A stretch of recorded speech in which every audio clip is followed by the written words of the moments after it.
Hi, so welcome back to the massive YouTube iceberg.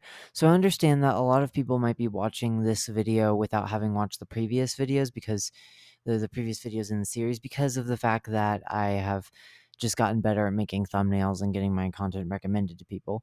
And I want to say that if you want to go back and watch the previous episodes of this iceberg series, just be warned that my microphone's quality is very bad, and at least until about halfway through the first part of the third tier of the iceberg. Anyway, with all that out of the way, last time we finished the fourth tier, the enthusiast tier, so now we are on tier 5, the weirdo tier. The weirdos tier description reads, same as the last tier, but god, do they dig deep. These people often actively look for weird videos and watch or make playlists revolving around the weird side of YouTube. So without any further ado, let's go. Cool 3D world.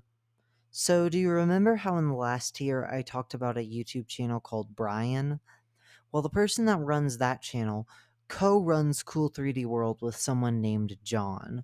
And the two channels are very similar, as the main selling point of both channels is how they have like really distorted humanoid creatures, oftentimes wearing no clothing, though with no parts showing, performing various different tasks. Although now that I have actually seen Cool 3D World, I can more thoroughly discuss Brian, and really the only main difference I found between the two is that Brian actually tends to be a lot less disturbing than Cool 3D World, and in a sense more actually in a sense Brian's more directly disturbing with like the visuals, while Cool 3D World is more gross out based. As Cool 3D World's animations very often, again, they involve non clothed, disturbing, distorted humanoids, but they also involve like a lot of food and bodily fluids and birth and just various other really disgusting topics. Most of the videos on the channel also have some sort of quote unquote plot. It's usually vague and can hardly be described as a plot, but they do follow a structure.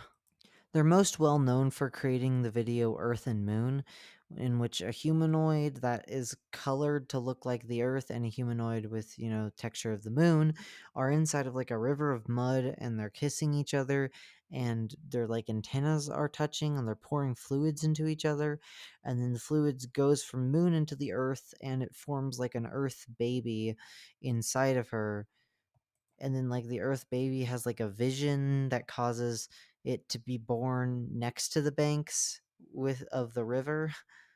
Yeah, you see what I mean when I say that these plots are more so just a structure? Oh, and they almost never have any audio aside from some grunting from the characters and background music, which I assume one of them or a friend of them made, which is mostly just like simplistic ambience.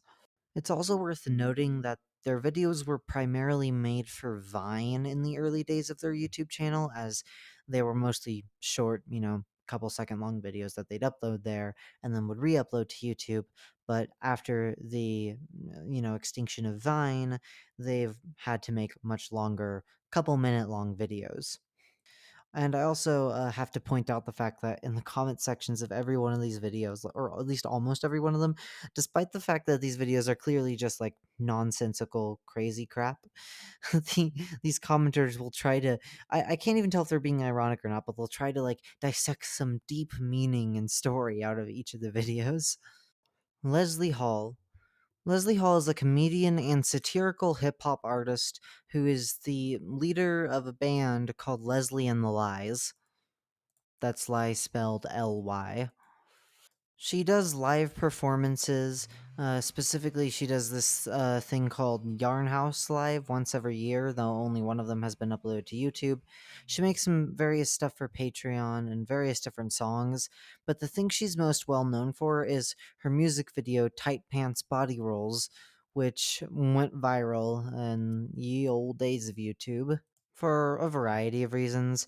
The crappy green screen, the crappy costumes, the voice crack whenever she says the main chorus of the song's weird lyrics, And the fact that at a first glance it doesn't appear to be a parody all make they combine to make the perfect storm of stuff that leads this video to going viral and makes it an ironic masterpiece.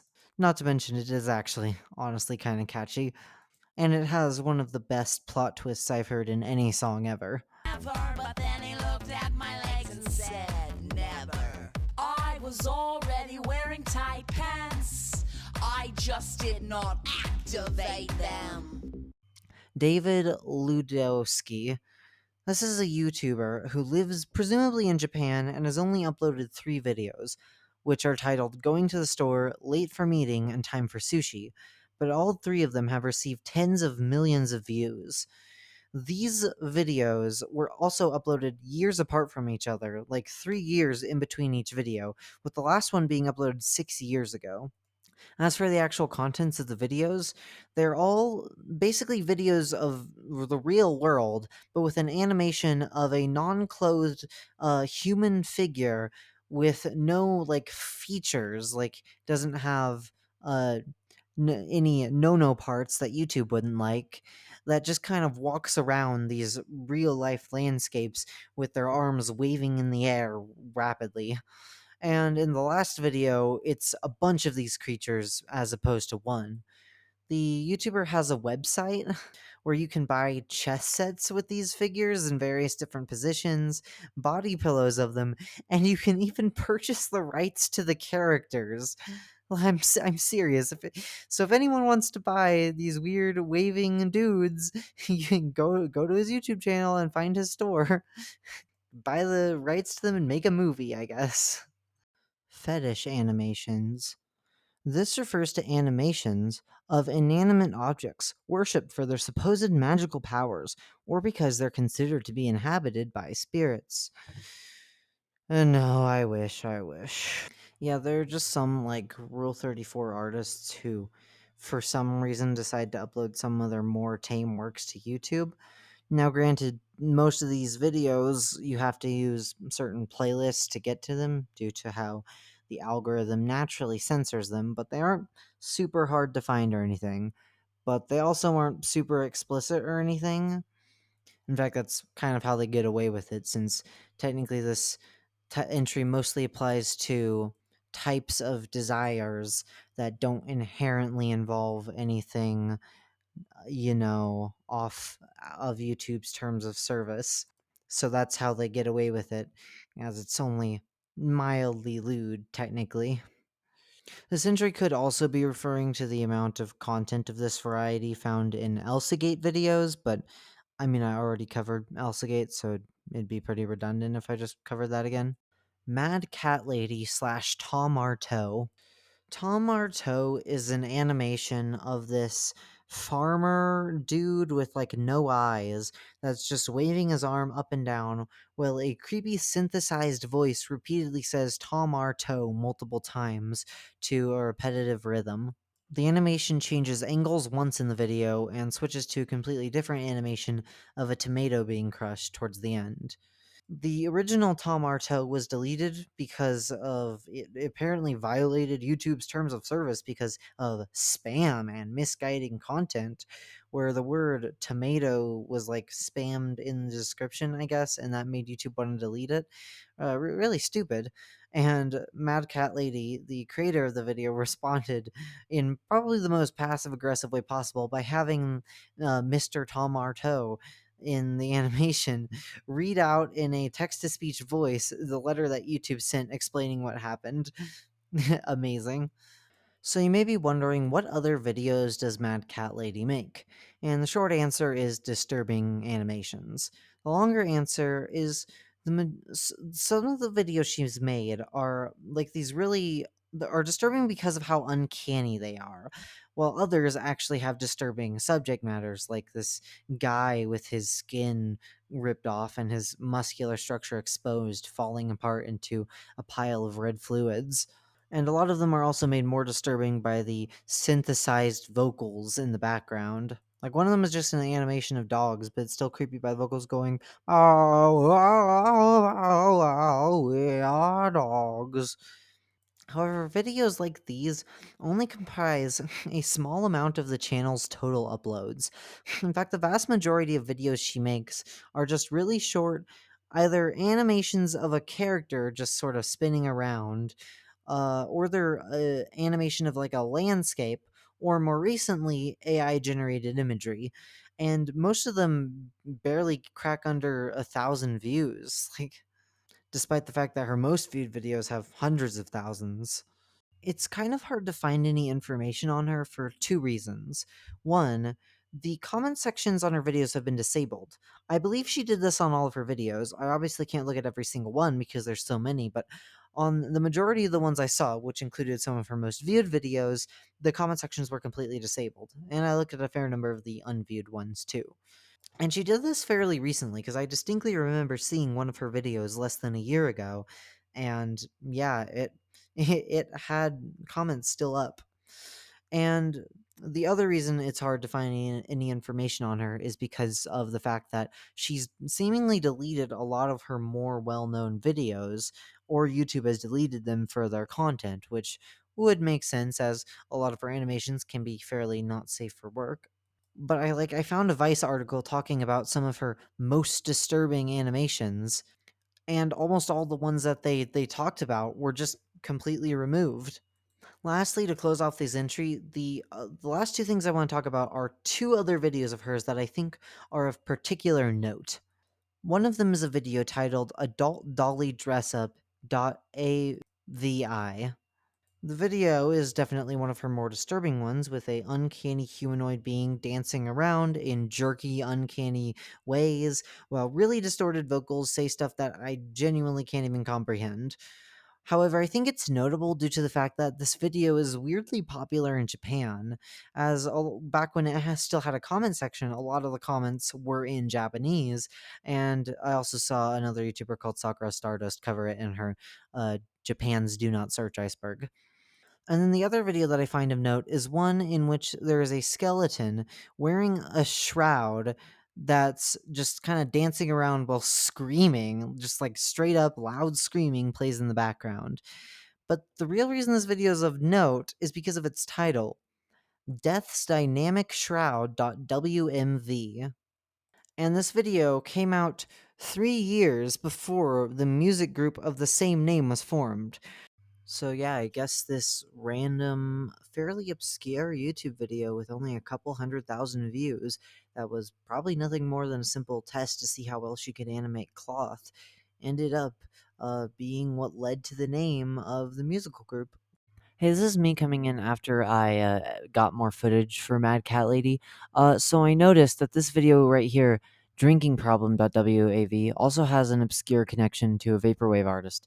Because as you can see here, this image on screen it's the album cover for Arctic Circuitry by Electric Spectre, and it came from the video I just played, drinkingproblem.wav, and it's an edited frame from that video. I don't know.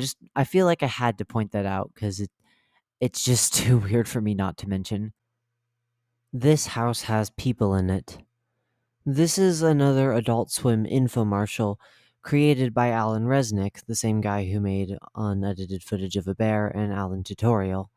The infomercial is about a house full of people who are being monitored by these cameras throughout the house, which is how we're viewing them. And they seem to just be undergoing some ordinary family conflict about, like, the son having a birthday and the daughter not wanting to be with her parents and, like, wanting to just be on her phone. However, the daughter eventually starts, like, melting into the floor, which causes everyone in the house to, like, just completely break down. The dad just starts going off on this long rant. Everyone has to rush into the basement to try and save the daughter. The birthday party gets completely ruined. The baby runs away. And it's this whole insane series of events that makes pretty much no sense on first viewing. And the reason for that is because, similar to unedited footage of a bear, there's a sort of ARG connected to this infomercial.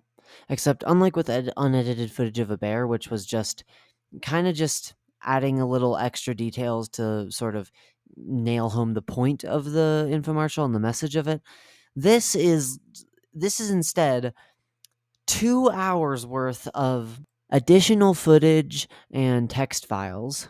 Now, this extra content doesn't really explain the whole paranormal event of the daughter falling through the floor, but it does sort of give background to the family and their state before the whole event happened.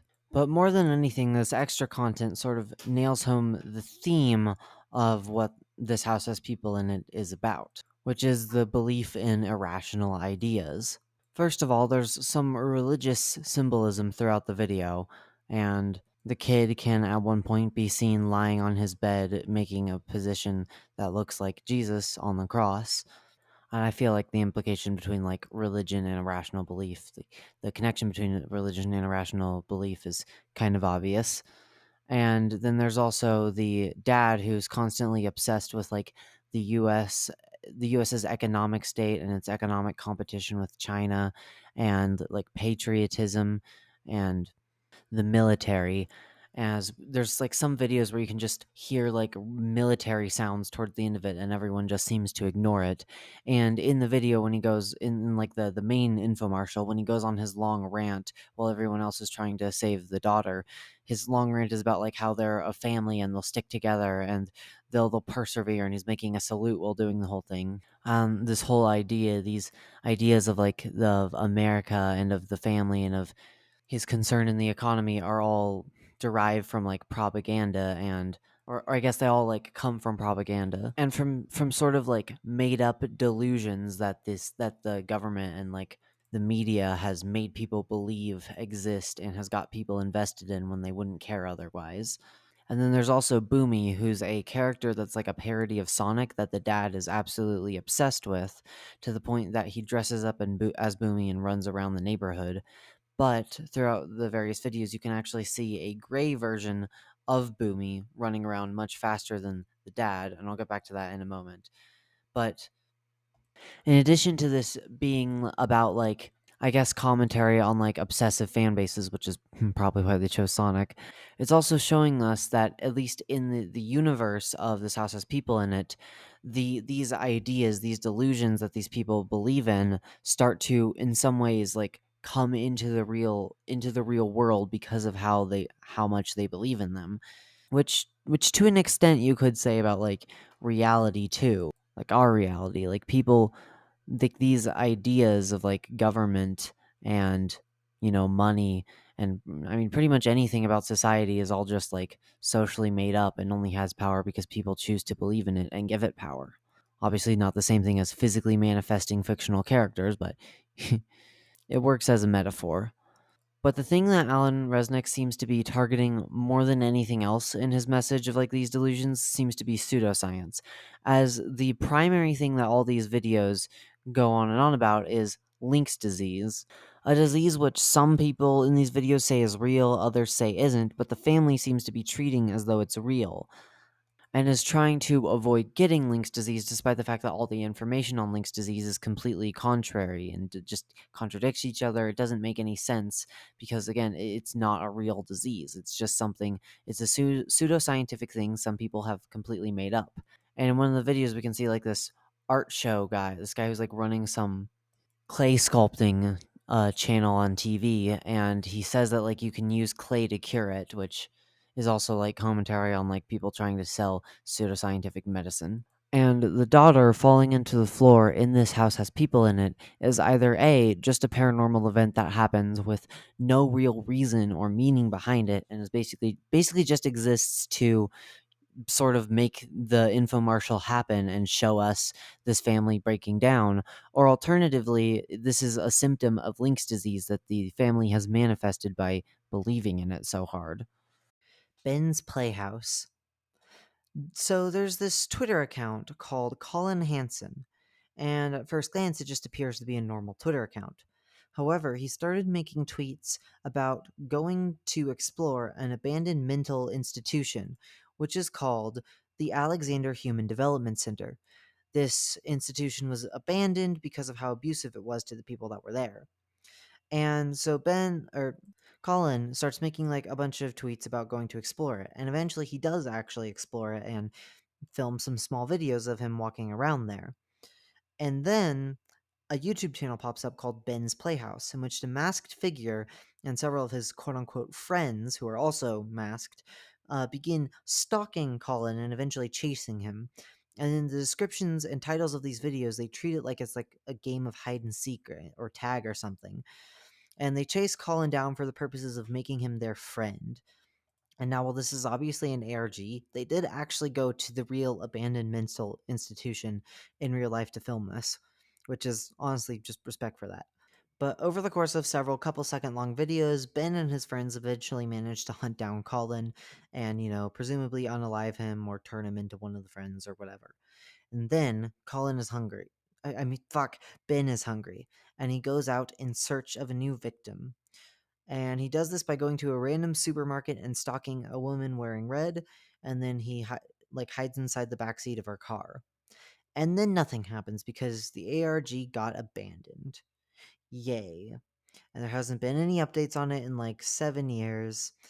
And now all the channel's videos have been deleted. So that's great.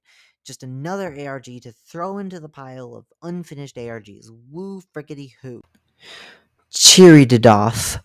So, yeah, I don't know how to describe this channel.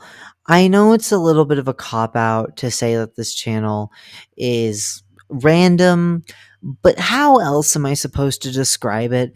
Like, there's so many videos on this channel, and look at these thumbnails. Do any of these look like they bear any resemblance to one another? They don't. And you know why? Because they don't bear any resemblance to each other. They're all just completely random. I don't understand it. This entire YouTube channel it's just indescribable. The only way I could kind of describe it is it's abstract and surreal memes, which, like, sorry about it being a vague description, but that's the best description I can give you. Like, I don't know what to say. One thing I can say about it though is that I watched through an entire series they have called Funny Horsey, and that probably gives you the best idea of what the channel is. It's like it's a group of videos where it's like a TV show, and it's a horse that runs around and it says "Funny Horsey," and the horse honks, and then some punchline will come up, but you can never predict what the punchline is. It's something completely random. It's anything from "Today, Horsey is made out of liquid and then it melts," to "The horse couldn't make it today," to "The horse is going to describe what being gay is like," and then it vomits a human head that grows big. I cannot describe this channel. I'm sorry. There's just nothing linking these videos together. There's no rhyme or reason to it. I'm sorry. I know it's a cop out. It's surreal, probably ahead of this person's time memes. The one thing I can say for sure, though, is that it's probably on the iceberg because some of these 3D animations, particular, which are like, they're more viewed videos, are kind of disturbing, as you can see here. Especially this one. No, stop. What are you doing? Go away, advertisement. I don't want you. But yeah, especially this video, which is their most viewed, the Chuckle Hut. Yeah, you can see why. But other than that, it's mostly just surreal memes. Pamtri. Pamtri is a YouTuber who makes low-quality polygonal animations where all of the characters are voiced via text-to-speech, the combination of which gives the videos a super uncanny feeling to them. The videos are often parodies of various different forms of media, usually family-friendly media like Garfield, SpongeBob, The Grinch, The Lorax, stuff like that. And the videos are basically parodies of them that add a sort of horror twist. I use the term horror kind of loosely because there isn't anything advertently scary. It's just the style the videos are made with makes them a little weird and makes what little disturbing elements there are of them amplified. But yeah, the twist is usually that one of the characters will become angry and evil and will then pull out a poorly rendered GUN and will blast all the other characters, and oftentimes the cameraman too. The one series in which he couldn't survive. There's also this character called Santiago, who's a fairly realistic human model when compared to the other characters that appeared in some of Pamtri's early videos, and now has become a sort of recurring character throughout the rest of the videos that will just show up randomly in them and say Santiago, and will probably unalive other characters in the process. Pamtri also has a second channel called Pamtri 2, where he uploads deleted scenes from videos on the main channel, scrap videos that he decided weren't good enough to go up on the main channel, and YouTube poop edits. Pete the Meat Puppet. This is a music video in black and white, which kind of feels like a twisted version of Pinocchio. Basically, the plot of it is there's a lonely butcher who doesn't have any friends or family really, and so she creates a puppet of meat to be her companion. And as she breastfeeds the meat puppet, it comes to life. And then she gets unalived out of shock of it coming alive. And then Pete goes to the city to find a job and he becomes the mascot for a burger chain and he becomes like a celebrity. But then he does a certain no act with a cow, and then that gets leaked, and the public turns against him, and he loses everything and becomes just kind of like a homeless wanderer who has to sell off his body for money. One thing I like about the music video is how at the start of the song it's like a children's song. It's like he's Pete, he's a meat puppet. But as the song goes on, it becomes more like, heavy and like adult oriented, I guess. And then by the time the cow thing leaks, it just straight up turns into a metal song for a couple seconds. Seal.mp4. It's a meme of a baby seal making a cute like squeaking noise, and then someone remixed it to be like a chiptune song. I don't know if they're recreating a pre-existing song or if it's a song made originally for the video. Hi Stranger. This is a video which some people regard as disturbing due to the main subject of the video being a nude claymated man with a very well-defined butt speaking in a kinda creepy voice. That combined with the background ambience causes it to be a little unnerving for some people. However, once you get over the general unnervingness of the video and the subject matter and actually listen to what the little dude is saying, it's actually pretty therapeutic as he's mostly just saying, like, you shouldn't worry about too many things at once. I really like you. You should take some time to rest. Just, you know, good stuff like that. Arachnophobia warning for this entry. Massive daddy longlegs in a tree. This is a very rare video amongst these well-known disturbing YouTube videos, as it's basically the only one that's not some form of horror content, but is actually just straight up disturbing footage from real life. And yeah, as the title implies, it's a massive daddy longlegs gathered around the base of a tree, and they're all clumped together in this big, disgusting, pulsating mass, all just crawling around each other. And if that wasn't bad enough, the dude filming the video decides to grab a stick and poke the nest and move it around, causing just clumps of the long legs to fall off of the main mass and crawl around, and the rest of the mass to readjust itself. African shaman performing levitation. This is a video which appears to be ripped from some sort of documentary made in the 70s, in which they film an African shaman who creates like this ring of fire around himself, and then he floats up into the air for a few minutes before falling back down. And yeah, I'm gonna go ahead and say it's fake for a couple reasons. Reason 1, it's in the middle of the night, meaning it would be harder to see a string if they had any, not to mention the terrible film quality. Reason 2, these are white tourists coming to an African village of some variety. Basically, they're the prime group of people to be scammed. Like, the just prime scam meat right there. If scam meat's not a term, someone should make it one. Reason number 3, you can see him sort of tilt around as though his center of gravity was shifting, which makes it look like a rope is holding it up. Reason number 4, the cameraman never directly looks at the dude's back, so you can never really see if there was a rope or a pole or anything holding him up. And the final reason, if magic like this actually existed, I feel like more people would be using it. And like the only proof of it wouldn't be one random fairly obscure video made in the 70s. And also, hot take, but if like the greatest thing we can do with magic is let a guy levitate for like a minute in the air and then fall back down, yeah, I don't think we really should care that much about magic because it's clearly a lot less interesting than we thought. The Bells, scary short horror film. I think you can guess what this is from the title, so I'll just explain the plot of it. There's this dude, and he's calling his wife or someone, and then he just starts hearing these really loud bells tolling out of nowhere, and he gets like a splitting headache from it. Then it stops suddenly, only for it to come back, now in the form of several smaller bells, all ringing in one loud cacophony, and he becomes deaf from this. And not only is he deaf, but we, the viewers, are deaf as well. The only noises that play are the dark ambience in the background.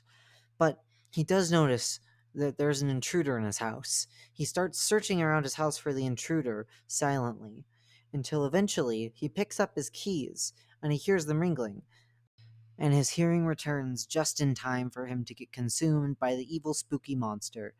And I did actually like the film, but the ending of it is kind of weak. As the spooky monster is this ghost lady whose neck is like her teeth, except we already knew that because she was in the thumbnail. I mean, I guess you gotta sell your video some way, so can't really blame them too much for putting her in the thumbnail. But instead of ending there, it for some reason has like a scene of the maw of like who it was calling, I guess, with her kid, and her kid hears bells ringing, and then the mom is like, "What bells?" And I guess it's supposed to imply that she was the monster. Did we really need a twist like that? Whatever. It was for the most part good. I can enjoy the build up. Joe. Joe is a YouTube animator who's been on the platform for about 10 years, and he mostly makes 2D animations, which generally satirize YouTube culture as well as internet culture at large, or sometimes they'll be parodies of various forms of media. The video he's most well known for, though, is The Dog of Wisdom.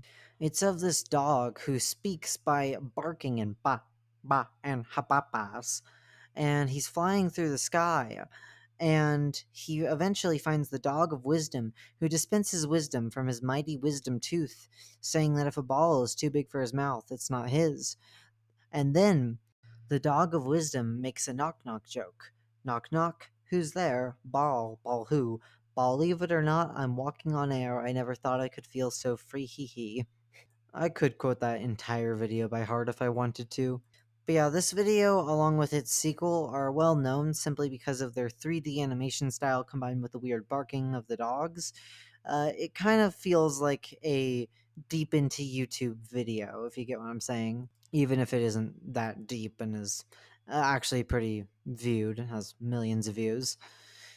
He's also made this animation called Literally a Certain Austrian Painter, which is a video about like these two siblings whose mom has invited a neighbor for dinner, and that neighbor turns out to literally be a certain Austrian painter.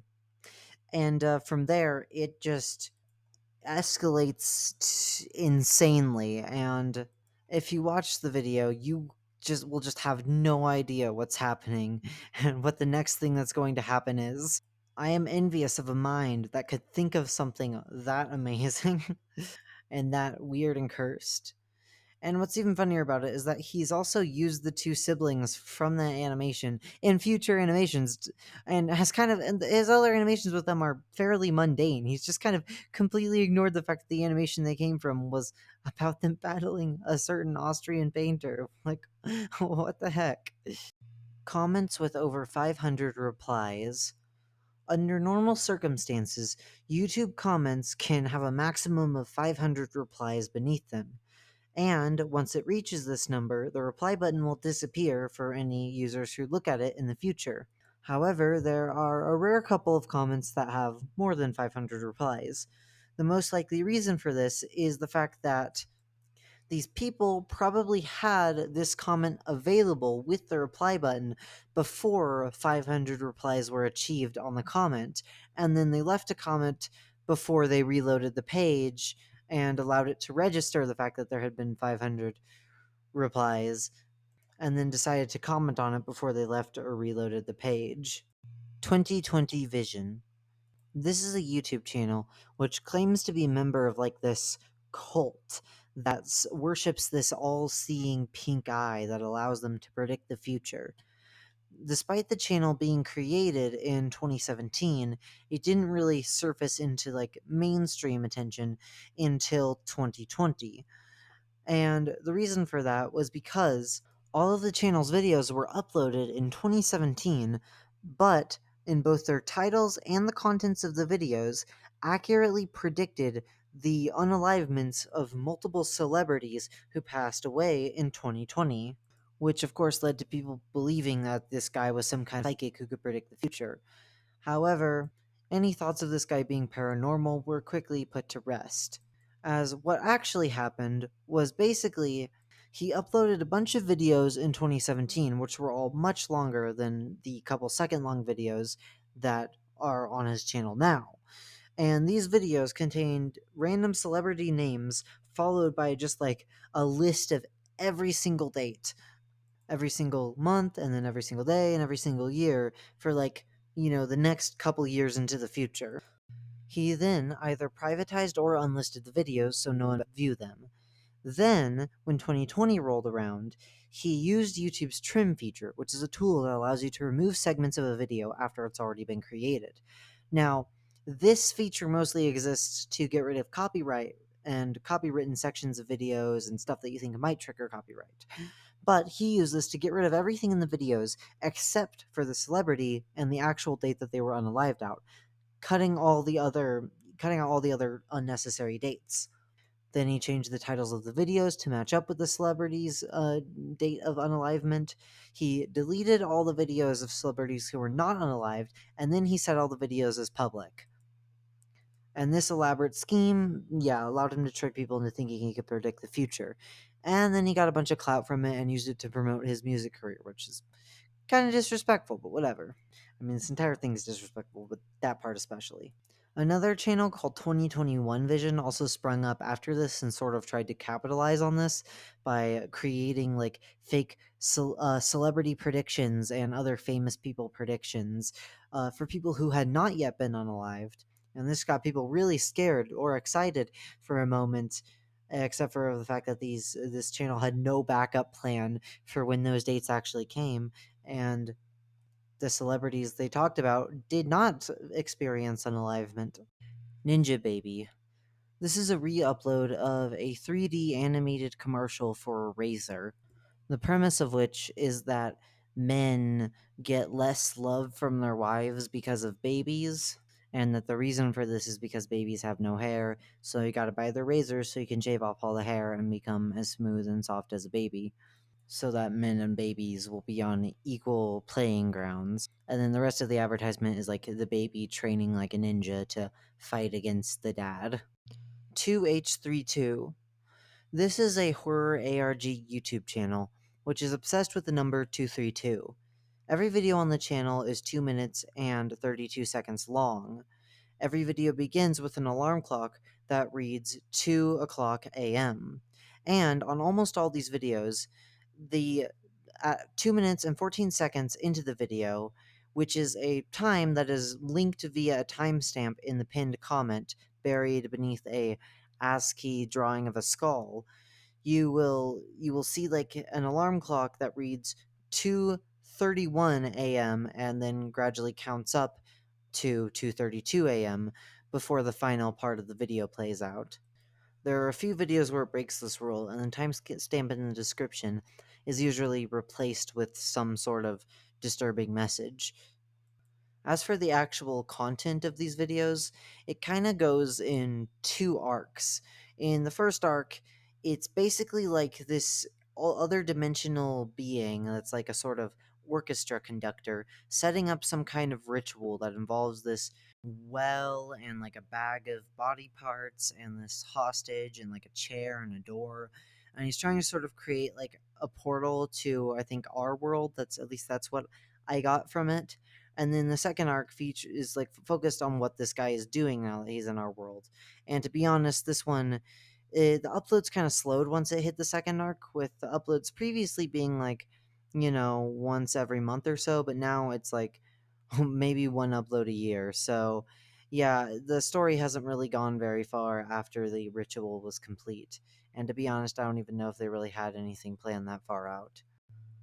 Pickle Surprise. This is a short film that was created initially in 1989 and then experienced a resurgence due to the internet existing and people re-uploading it in surprisingly high quality. The film is made by and stars a group of drag queens, one of which is dressed as this pickle dude with like a pickle hat that has green skin.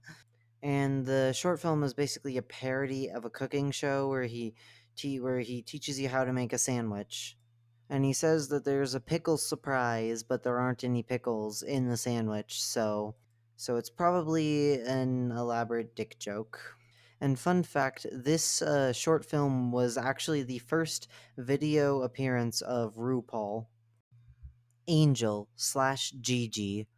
Gigi is a YouTube channel which makes YouTube poop edits of various different types of media. However, he's notable amongst YouTube poopers for his YouTube poops generally being more uncanny and unsettling compared to other YouTube poops. While plenty of them are humorous, some of them are creepy or downright scary, and others toe the line between the two. However, the specific notable video Gigi has made, which is warranted being placed on this iceberg as an entry, is Angel. Now, the source footage of this video is already disturbing enough with this large blanket covered puppet that has an elongated neck, a really distorted, somewhat human like face, and gloved hands, dancing around and singing and clapping. And Gigi's edits make it all the more terrifying, with the footage looping back over itself, becoming slowed and sped up at various points, and the creepy child talking in the background and saying like "Be not afraid," the ticking noises, and combined with the slow clapping of the puppet's hands. And worst of all is how whenever the puppet opens its mouth to speak, whatever was originally there and was originally spoken has been replaced with this distorted, grindy noise. Now, while this video is certainly interesting enough on its own, what's even more interesting is the source video. So the character in this video is a character called Ratifak Plachta, who is from a children's show called Sine Ekko, which is from Czechoslovakia. And while he definitely has a pretty unnerving appearance, and I can imagine there are definitely some kids who got trauma from it, he was, for the most part, considered a sort of beloved character that kids, actually liked and didn't think there was anything really creepy about. The show that he's from is mostly lost media due to the existence of or lack of existence of common use VHS recorders in Czechoslovakia at the time it aired, combined with the language barrier, which makes it very hard to find any information about the series. But the absolute weirdest thing about this is the video that Gigi edited to make Angel. Because this video is not actual footage of Radifak Placha from the show. This is someone else who, through some way or another, managed to get their hands on the Radifak Placha puppet after the show had finished airing, and then for whatever reason decided to film themselves running around this random street and singing or making the puppet sing. And then when the video was uploaded, pasted someone else's singing over footage of the video for whatever reason. And the puppet was clearly damaged at some point, as the gloves are different than those used in the show. Well, I guess it wasn't damaged, but you know what I mean? The gloves were thrown away separate from the puppet. And I guess it was just really hard for the whoever made the video to find red gloves. You can find this relic puppet fine, but red gloves were too hard to come by. And this whole thing just brings up even more questions about the show and makes it even more mysterious. Like, well, who is this person? How did they get access to this puppet? Why, out of all the things they could do with it, did they just make this one music video and nothing else? I don't get it. The Hungry Hungry Baby slash villainwins.mid. Villainwins.mid is a YouTube channel that used Microsoft's 3D Movie Maker program to create short animations. With him probably being a kid at the time, most of these are, the kind of things that a kid would find funny. So there's a series called I Know, where it's like this guy that's like, I know what I'm going to do. And then he does something that ends up getting him unalived in a way that's as gruesome as the PS1 style graphics of Microsoft 3D Movie Maker can handle. And he also has a video called Grandpa Found the Car Keys, where it's just an insane car just driving really fast before crashing.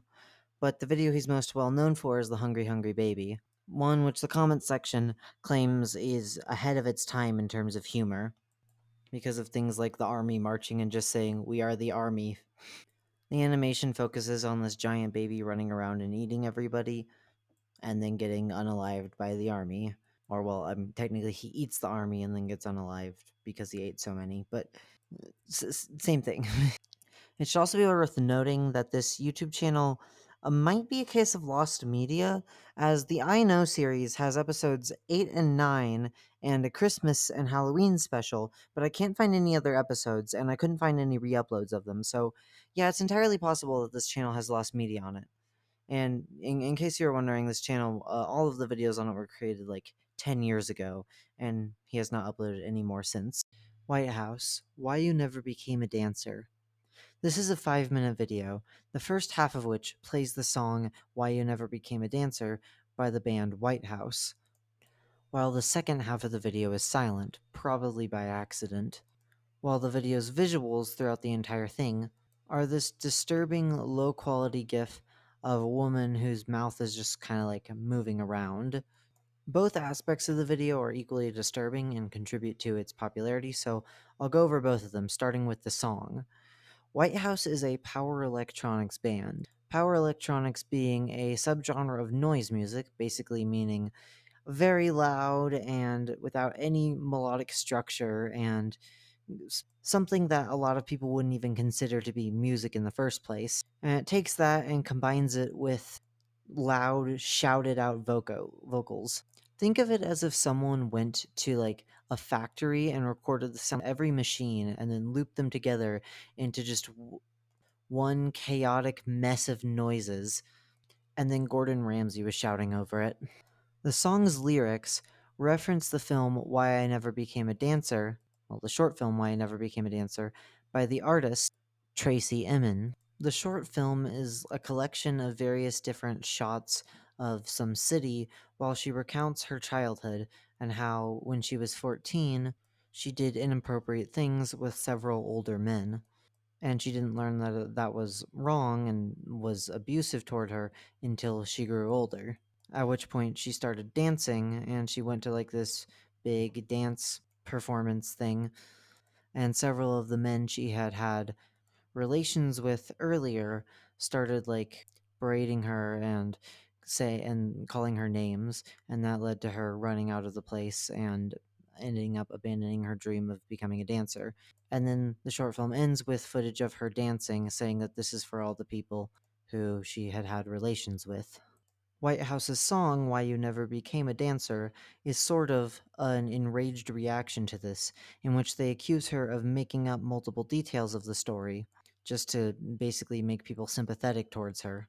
And to a lesser extent, it also criticizes society as a whole for the way they make a spectacle out of things like this. Or at least that was the intention that I get that they were going for. It definitely comes across a little differently depending on how you choose to interpret it. And it's likely that the band doesn't really agree with the statements in this song anymore, as they have tried to take down the song wherever it is online, as well as lyrics, anything that listed lyrics for it. And I don't think they're just doing that because it's controversial, considering that one of the members of this band, Peter Sotos, would later go on to make The Buyer's Market. Do not look that up. I'm not elaborating, but just trust me, don't look it up. Now, what's even more disturbing than the song is the GIF. No one really had any idea what the GIF was for the longest time, and it's only been fairly recently discovered by the YouTuber Lazy Masquerade what the true origins of it were. The GIF was originally a still photograph, and the mouth movements were created via a program called Crazy Talk, which was essentially a very primitive form of deepfake that let you animate still photos. And as for where the actual photo came from, it's an image of a Japanese woman named Reiko Takamura, who was one of the 8 victims of the Japanese serial unaliver Kiyoshi Okubo. Now, Kiyoshi claimed that one of the reasons he unalived his victims was because he hated women for making up things and telling lies about him. And you can see the correlation that that has to why you never became a dancer and likely why this specific photo was chosen. And a reason that this woman was chosen specifically out of his 8 victims was because it was taken out of a magazine where like all of their faces were lined up. But out of the 8, hers looks the most low quality slash uncanny. And this could be for a couple reasons. It could just be the photo was taken in a weird way, but the magazine that published it has been known for getting into a few scandals, so it could have also been something weird about what the magazine did, some sort of strange decision that they made for who knows why, or it could have had to do with copyright and them not being able to get a real picture of her and having to like create a fake one.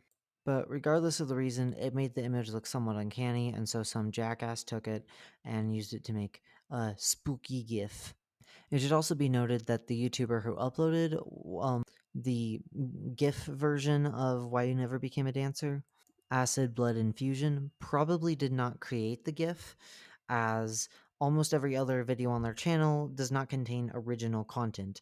Every other video is just another Whitehouse song set to some GIF, which are almost always something they didn't create. Like one of them is just the professor from the Powerpuff Girls.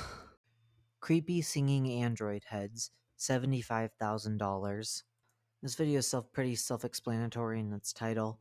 It's some guy going to like a technology showcase or perhaps an art project of some kind, and there are these 3, well, they're not really heads, but they're kind of like human skin masks hooked up to these machines that make them move around and emote like humans, and then they sing, and they sing freedom repeatedly, which, yeah, is definitely not something I want to hear a robot sing, but okay.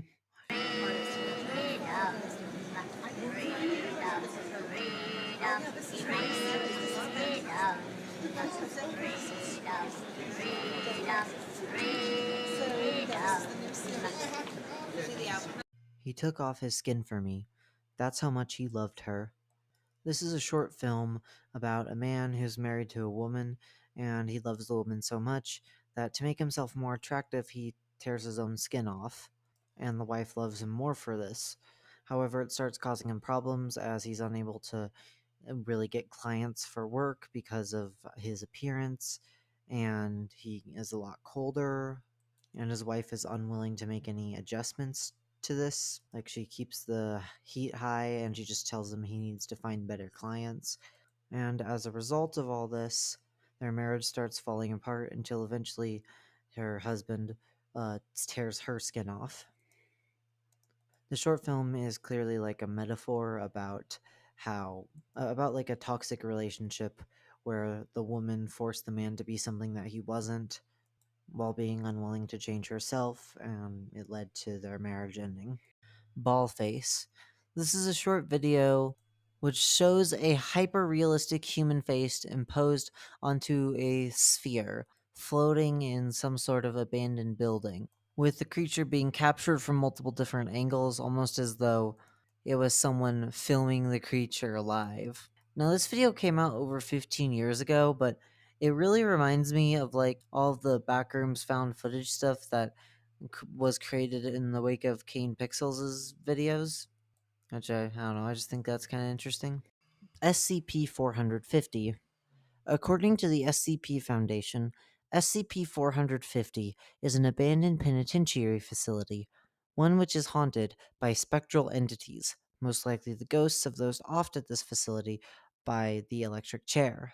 And to appease these specters, the Foundation has to go through and like paint it with like certain patterns of red bodily fluids. I don't know why I bothered telling you that, because the video SCP-450 has barely anything to do with the actual SCP. So the video starts with a message saying it's not for the faint of heart. Then most of the video after this point is a image of what appears to be the abandoned hallways of SCP-450 with some creepy ambience. Then later on in the video, a cat pops up with a meowing noise accompanying it. Then some text pops up saying, haha, you watched the video, have a great day.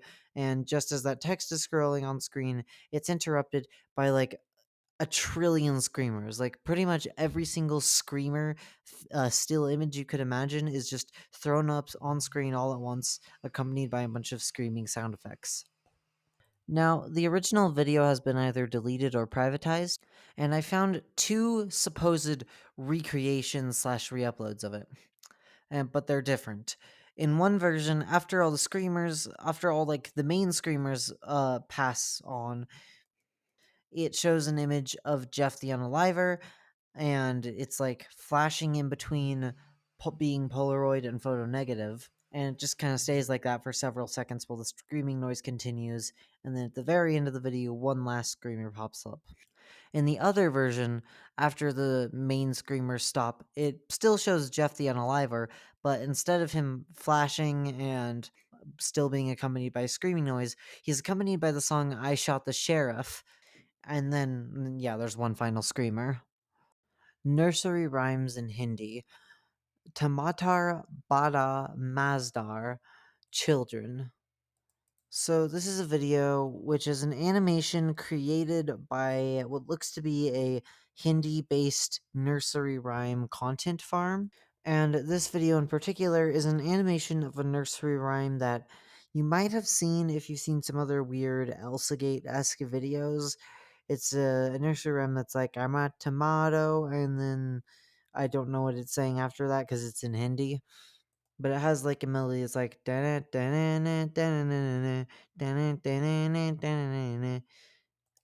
the animation for this is just really weird, and it baffles me that they'd ever think of putting this in a kid's video. It's like a nude red humanoid figure with a tomato for a head and like sort of plastered on eyes that's just dancing around.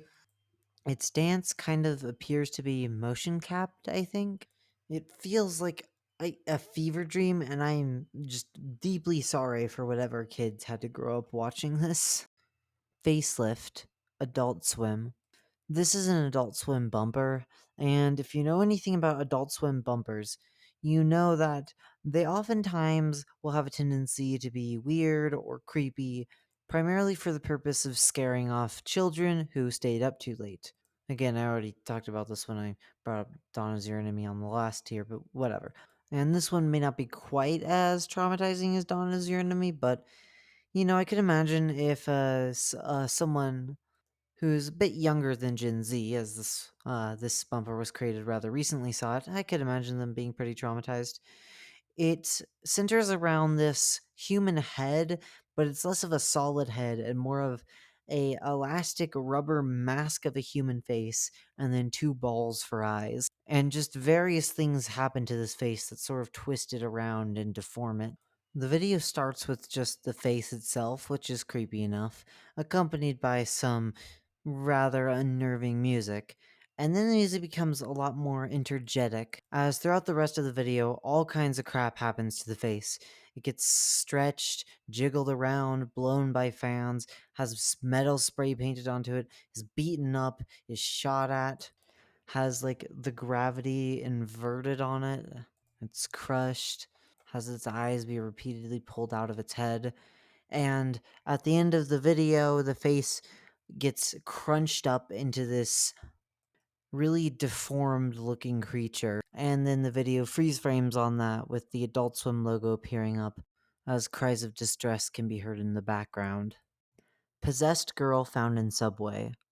As funny as this video would be if it took place in a subway restaurant, it unfortunately takes place in a subway station. And it shows these two people walking down the subway station next to the train tracks, and they see this woman next to the wall who's just kind of screaming and like writhing on the ground. And as they approach her and try to ask her what's going on, she starts screaming even louder. She walks right next to them and then just collapses on the ground and starts kicking around and continues to writhe around with even more energy. And then the people filming will run away. Now, this video leaves me with two potential explanations that I can think of. A, this woman is suffering from some kind of mental or physical condition, and they, for whatever reason, assumed it was a ghost possessing her. Or B, the entire thing is a made up hoax. Licking Guy. So around 2016, there was this trend of YouTube channels that would name themselves like verbing guy. So, for example, punching guy, kicking guy, something like that. They were gimmick channels where they would just go around and find some sort of object and would perform the verb listed in their title's channel on said object. I'm sure you can see where this is going. The licking guy is a YouTuber who finds various objects and he licks them. And he finds really insane things to lick: cactuses, model T Rexes, wind turbines, YouTube HQ, Jack in the Box, a homeless guy's face, churches, military vehicles, so on and so forth. And then he just licks them, and he licks them for just a couple long seconds in each video. And I feel like if it weren't for the fact that there was this verbing trend in 2016, I'd call him a fetish channel. But I mean, I guess he was just riding the wave of the trend. And because he was a trend chaser, his videos have kind of like died down, and he doesn't upload nearly as frequently, though he has begun uploading to TikTok in recent times. The weirdest thing about his videos, though, is while in each video he does actually go out and lick the thing for real, he feels the need to like over exaggerate for the sake of getting clicks, because I guess going out and licking these things wasn't good enough. So, like, he'll edit in like police siren sound effects and stock sound effects of police shouting, and sometimes he'll even edit in like JPEGs of police cars into the videos, and he titles the videos things like "Got Caught by Police." And he also will over exaggerate what he is licking. Like, for example, in the video where he licks a military vehicle, he is still licking a military vehicle, but in the actual video he's licking it from a military aircraft museum, but in the title he claims that it's an Air Force base. Quality Meats. This is an animation created by an animation student, which is inspired by the monsters of the Silent Hill franchise. It's only 15 seconds long, so I'll play it here. Sometimes I feel like a motherless child. Sometimes I feel The Almighty Loaf. There's a TV show called The Donut Repair Club. It's an educational Christians TV show, and in one of the episodes, they have this puppet, which is like an artificial piece of bread with a face that's named Lofi, and he is basically meant to represent resurrection because, yeast unalived and then it becomes bread, I guess. And someone took a clip of Lofi and they pasted the Tim Curry's speech about darkness from the movie Legend over it, and they synced up Lofi's mouth movements with the speech, and it became a meme. Someone also later took this loaf of bread and pasted Sammy Classic Sonic fans' rants over it, syncing up the mouth movements with said rants, and made it into a vine, which I'd say became even more popular than the original Almighty Loaf, or at least to me is more well known. ratboygenius, YouTube channel run by a music composer who composes the music for every single video on the channel, which results in said music being the best part of the channel. But that's not the reason most people know the channel. Most people know about it because of its strange animation style. Basically, the channel's creator will build some sort of backdrop in Minecraft, which these videos apparently canonically take place in, and then he imposes his 3D models of the characters onto it, and sometimes 2D models as well. The models are also fairly simplistic and not very detailed and kind of low quality, which in combination with everything else doesn't really make it feel uncanny, but it is just kind of weird looking. The characters all talk in these robotic text to speech voices, and they all speak in rhyme as well. These videos also take place in one interconnected universe with recurring characters such as ratboygenius, his girlfriend Summer Solstice Baby, the frog, the caterpillar minister, the hoo-hoos, the caveman, the fisherman, the fish eaters, and many, many more. In addition to occurring in the same connected, there are 3 series on this in this universe that take place one after the other. The first of these is ratboygenius Dreams Minecraft, which is about one of these characters, Little King John, kidnapping Summer Solstice Baby and ratboygenius going on a journey to save her. Except Ratboy actually barely does anything in it, whatever. The Flood is the second series, and it's about the kingdom being flooded, specifically Little King John's kingdom, and then Little King John has to basically escape from it on an ark, and then has to rebuild his kingdom on a new island, which is actually the ruins of a starship that was causing the flood in the first place. And then the final series so far, Starship Genius, is about all the characters getting on the starship that Little King John, I guess, rebuilt, and going to try and fight the big fish boss, because in this universe fish like eat electric currents and like get energy from them and swim along them, but the big fish boss is trying to get them to use their energy to destroy planets. There's a very deep lore here. MatPat, please make a film theory on this. MatPat, we need you. The video that he's probably most well known for, though, is ratboygenius Dreams Minecraft Episode 2, because of 2 reasons. One, Little King John. As all the characters, as I previously said, look low quality and fairly weird, but Little King John is probably the most strange to look at, as there's the seemingly purposeful decision made to extend his arms and legs and neck like he's some kind of weird elastic person. And the other reason it's well known is for the song that appears in it, Potato Conditions, a song that seemingly has nothing to do with the plot and is about Little King John singing about how much he loves making potato conditions and turning potato pancakes into little black squash balls and turning little black worms into centipedes. Also on YouTube, there is an upload of the song Fantasy without the music video and with this weird glitchy image with smiley faces that I'm showing on screen right now in place of it. And I'm showing that on screen right now instead of the music video because A, I want YouTube to actually recommend this video to people and for it not to get age restricted, and B, because it looks fucking really cool and I like it. It's very aesthetically pleasing. 2 of the swimmers who were previously making out transform into these disgusting, decaying zombies, and of them, the boy, whose arm and hand he was using to rub the others, the girls, area, have transformed into this sort of grotesque worm-like appendage with razor teeth, which he stretches out and tries to use to grab the other 2 swimmers. Those other 2 swimmers, who consist of the girl that I mentioned previously that was swimming in the water, and another boy, both get hunted down by the 2 zombies, with the female zombie eventually managing to rip off the boy's swimwear and bite his dick.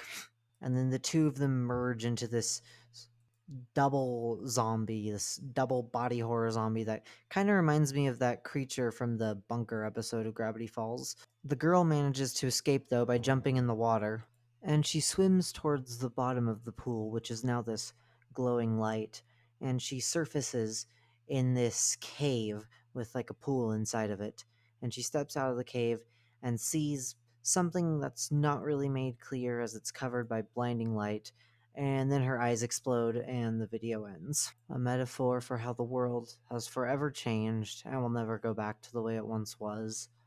Die Fantasy Die, spelled D-Y-E with capital D and E but lowercase y for some reason, is a chill wave and electronica music artist. And Fantasy is a song they created. Now, the song itself isn't particularly of note. It's ethereal, nostalgic, and really echoey. But the song itself is not the reason this is on the iceberg. Rather, the music video associated with it is the reason. The music video is a metaphor for puberty, and one which a lot of kids who were probably prepubescent saw and were probably traumatized by. The video is an anime style animation of a bunch of teenagers who break into this pool to go swimming at night, and they're all really horny and want to bang each other. But one of the girls gets too scared when this guy comes over to kiss her, so she jumps into the water and starts swimming around. But then she sees something in her swimwear bottom, like moving around, like this sort of mold. And then she gets really scared and swims back up to the surface. And this is where the video starts to get traumatizing. Infinite fractals. A fractal is a concept described by internal technologies as a type of mathematical shape that is infinitely complex. In essence, a fractal is a pattern that repeats forever, and every part of a fractal, regardless of how zoomed in or zoomed out you are, looks very similar to the whole image. Or in simpler terms, if you have a fractal, you can zoom in on it infinitely and it will continually just produce more and more shapes for you to look at. Now, Infinite Fractals is a YouTube channel that makes videos zooming in on computer generated fractals because of how pretty they look. And they often put music alongside these fractals that syncs up to the shape of the actual fractals themselves and how they're being zoomed in on. Such as, for example, the video I'm showing on screen right now is their second most viewed video, and it's an infinite fractal zoom set to the song Shine On You Crazy Diamond. And I actually commented on one of their more recent videos, as they make a lot of these videos and they not all of them get a lot of views. Most of them only get like a couple hundred views or so. And so I was able to comment on one of the more recent ones and ask them how they make these videos. And they responded by saying that they record the music while making the fractal zoom and control the color cycling. And then they make the videos using screen capture software. Komeiji's Heart-Throbbing Adventure. This is a series of fan fiction slash creepypastas based off of what else but the fucking Tauhau series. Which this is like the third entry about that on this iceberg. Like, what's up with that? Like, yeah, there have been like multiple Minecraft and My Little Pony and Vocaloid related entries, but like those are really big things. Of course, there's going to be like a couple, like more than one entry for those series. I wasn't even aware of what Tauhau was, other than vaguely knowing the existence of its name and like the bad apple animation before I started this iceberg. Why are there three entries on it? Anyway, my tangent and attempt to not have to talk about this aside, Komeiji's Heart-Throbbing Adventure is a sort of fanfiction slash creepypasta told through this like manga style where it's you see images accompanied by dialogue boxes explaining what the characters are saying and stuff. And though the animations gets more, well, I guess it's more art than animation, but though the artwork gets more complex as the series goes on, it starts off very simplistic and childlike, which many people have said contributes to the disturbing factor of it. It should also be noted that this series initially was created on Nico Nico Doga and was then re-uploaded to YouTube. So if you're going to like watch the series, which I will not recommend doing for reasons I'll get to later, you're going to have to look at various different YouTube channels, all uploading different parts of it individually with English subtitles. So with my long preamble about this series out of the way, you may be wondering what is it actually about. And it's about the character Komeiji going to try and find a fishing rod, and she ends up venturing into the Scarlet Devil Manor, which is where the characters live, to try and find one, but they like refuse to give her one, so she does the only logical thing and unalives one of the people there in a very gory and brutal fashion. At least that's the plot for like the first 3 episodes. So for a little bit of context, the first episode of KKHTA was uploaded in 2009, and the last episode was uploaded in 2016. So obviously these episodes were uploaded with some time apart. And I feel like the creator kind of grew out of whatever like edgy phase they were in when they initially made the first couple episodes, because starting from episode 4 it goes from being like this creepy pasta of like, what if one of the characters was evil and unalive the other characters, to this really big complex lore driven series like where there's all these plot threads going everywhere, but like the main overarching plot is like the moon is making people go crazy and unalive people. And while the series still has a few like brutal scenes, like where one character will torture or mutilate another, these scenes are not really the main focus of the series. And while it still has a lot of gore in it, this gore is more so used in a action movie way than a horror movie way, if that makes sense. Also, holy shit, this story makes absolutely no fucking sense if you do not already understand Tao lore, which, I probably should have expected from it being a fan fiction. But yeah, do not watch this if you don't understand Tao lore, because it's just nonsense if you don't. Oh, and also the main character, like the one the fucking series was titled after, just kind of gets unalived in the middle of the series and then revived, but she barely does anything and just becomes like a side character after the first 3 episodes. So, like, what's the point of putting her in the title?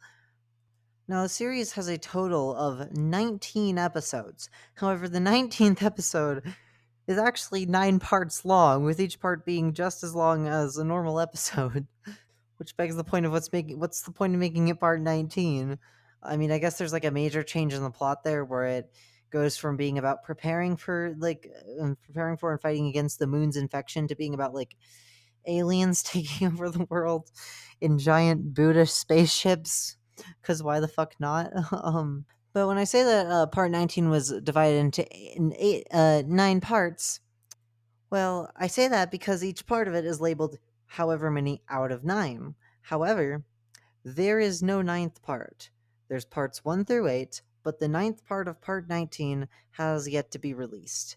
And considering the last episode came out in 2016, I think it's very unlikely that we'll be seeing that ninth episode ever. There's been a lot of different theories as to why this has happened. These theories range from perhaps the author just doesn't want to or can't finish it because they never really planned this far out, or they were unalived, or they lost interest, to this was purposefully done and they're either just a troll that wanted to screw people over, to screw their fans over, or this is a purposeful poetic decision about like the despair the world is in and it not getting a true ending is like related to the story, or that they are actually preparing for and creating that final episode. It's just going to be ridiculously long. And my personal theory, they will make part 9 eventually, but they're going to divide part 9 into 9 more parts. Then they divide the ninth part of that into 9 more parts, and they keep going. Although, if you're unsatisfied by the conclusion of the series, or rather lack thereof, you can find plenty of fan fictions of this fan fiction that are, like, attempting to be, like, a replacement for a Part 9. So Young. This is a South Korean actress turned YouTuber who experimented with various different styles of YouTube video until ultimately settling on one that proved to be successful, that being mukbangs, and specifically mukbangs of sea life. However, there's one thing that separates her from other mukbang YouTubers. She abuses the animals she eats, either during the process of unaliving them or before she unalives them, as she often shows them still alive before she eats them in her videos. Some specific examples of her abusing these animals include her taking a shark out of its water tank and putting it on dry land and acting like it's chasing her as it flops around before she unalives it, dumping a bunch of salt on a group of still living squids, which, yes, dumping salt on squids is a part of the process of preparing them as it helps, like, clean the squids off, but you're supposed to do that after the squids have already been unalived.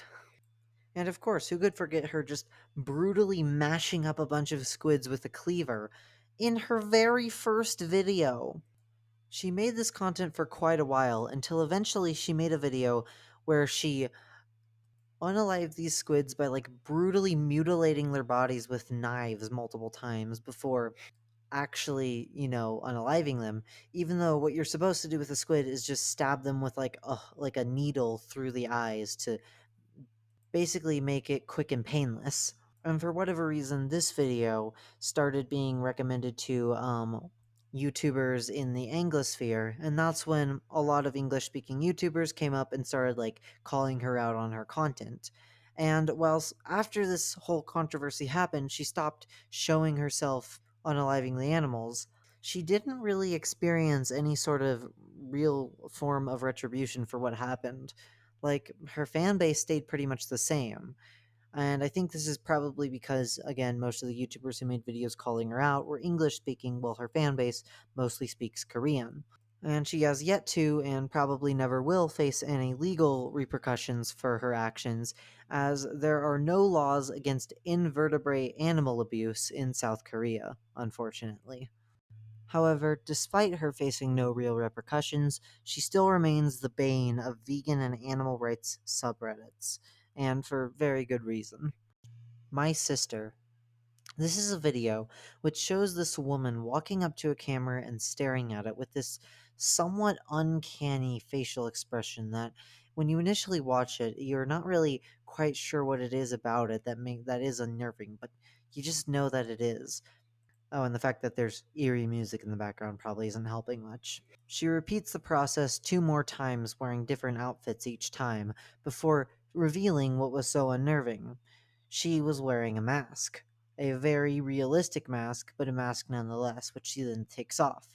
The video then cuts to her in the kitchen, eating cake with some strawberries on it, and then eating a banana in a, somewhat sexual manner, before at the very end of the video, she tears yet another mask off of her face, and then the video ends.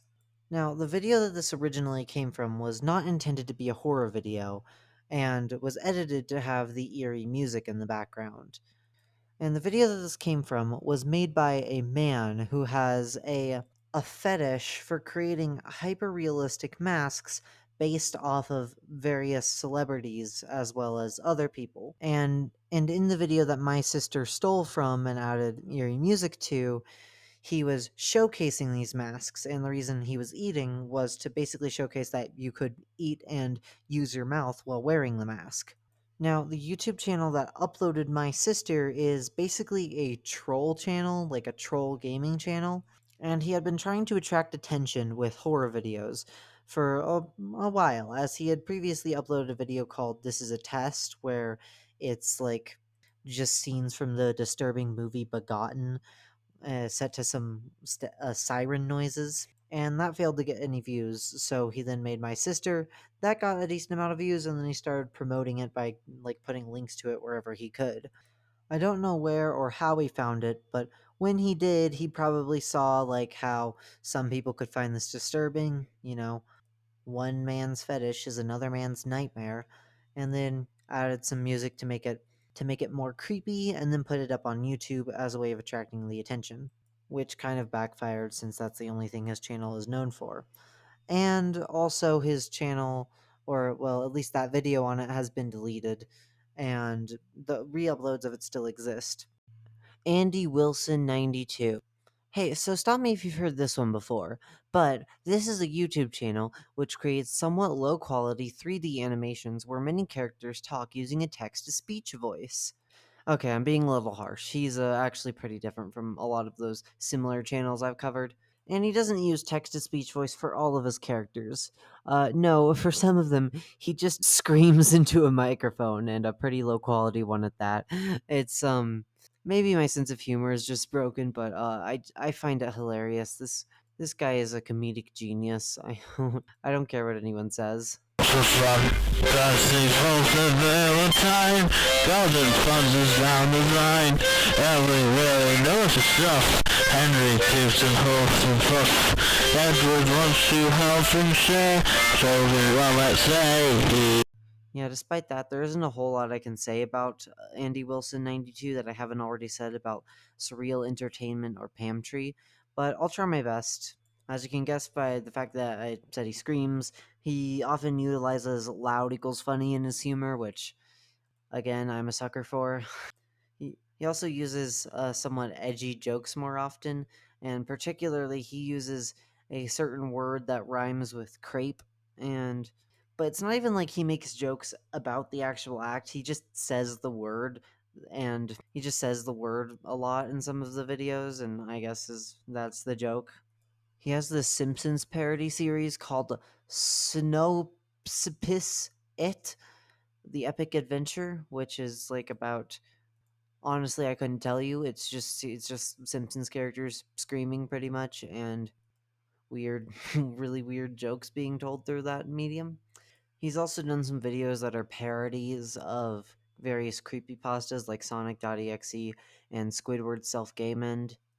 He likes to animate characters' boobs a lot for some reason, even if those characters wouldn't normally have them, such as SpongeBob.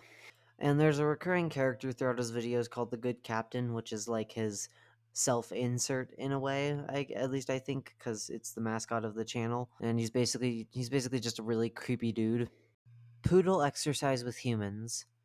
This is a short video directed by Nagi Noda and featuring the Japanese model Mariko Takahashi, which is a parody slash recreation of a workout video made by Susan Powter, except everyone, with the exception of the aforementioned model, is dressed like and CGI'd to look like a humanoid poodle. And the reason for this was apparently because the director thought that, like, the weird balls of hair that poodles have on their limbs look like muscles to an extent. And I guess that's supposed to be, like, the joke of this video. To be honest, I have no idea why this was made. And the model also has, giant balls of muscle on her arms made to look like the poodle's tufts of fur. The video was initially created in 2004, but was then later uploaded to YouTube and experienced a resurgence around 10 years after its initial creation. Frog Legs Dancing with a Little Salt.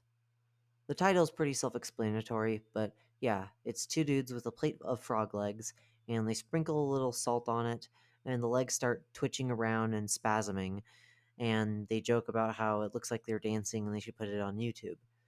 Now, surprisingly, this is actually not a hoax. This is a real phenomenon that actually happens if you sprinkle salt on frog legs. And the reason for this is because salt has sodium ions in them, and these sodium ions change the electrical charge of the legs. And frog legs, despite the frog being unalived, still have some living cells left in them. And so these living cells perceive the change in electrical current as though it was a signal from the brain, and then respond to that signal by moving around. And the reason that this little trick works with frogs specifically and not any other animals, at least to my knowledge, is because frogs succumb to rigor mortis much less quickly post mortem. Dancing Rat. This is a short 3D animation which shows a black furred rat with a white glove and a black top hat dancing in a pitch black room with a spotlight over it to the song Billie Jean by Michael Jackson. The video was uploaded 12 years ago, but it still remains prevalent in meme culture, at least to some extent, even today. And if you look at the comment section, most of the top comments are from only like a few months ago. And it has 10 million views. And of course, they made NFTs off it because, why not? Why not just ruin everything? Buffcorrell. As the name implies, he's buff, and he's shirtless in all of his videos. He has large, over-exaggerated eyebrows, which I think like he drew on with a mark, at least I think. And all of his videos are recorded in like his bedroom from the same camera angle, where we can see a picture of himself on his wall.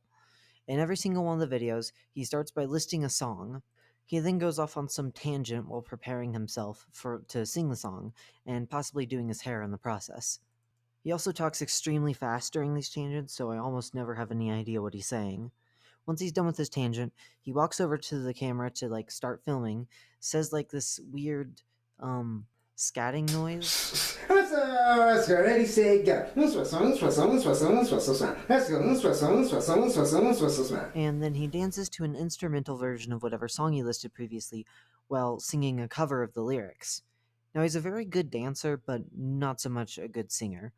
He oftentimes gets the lyrics wrong, or sings off key or out of melody and becomes desynced, stuff like that.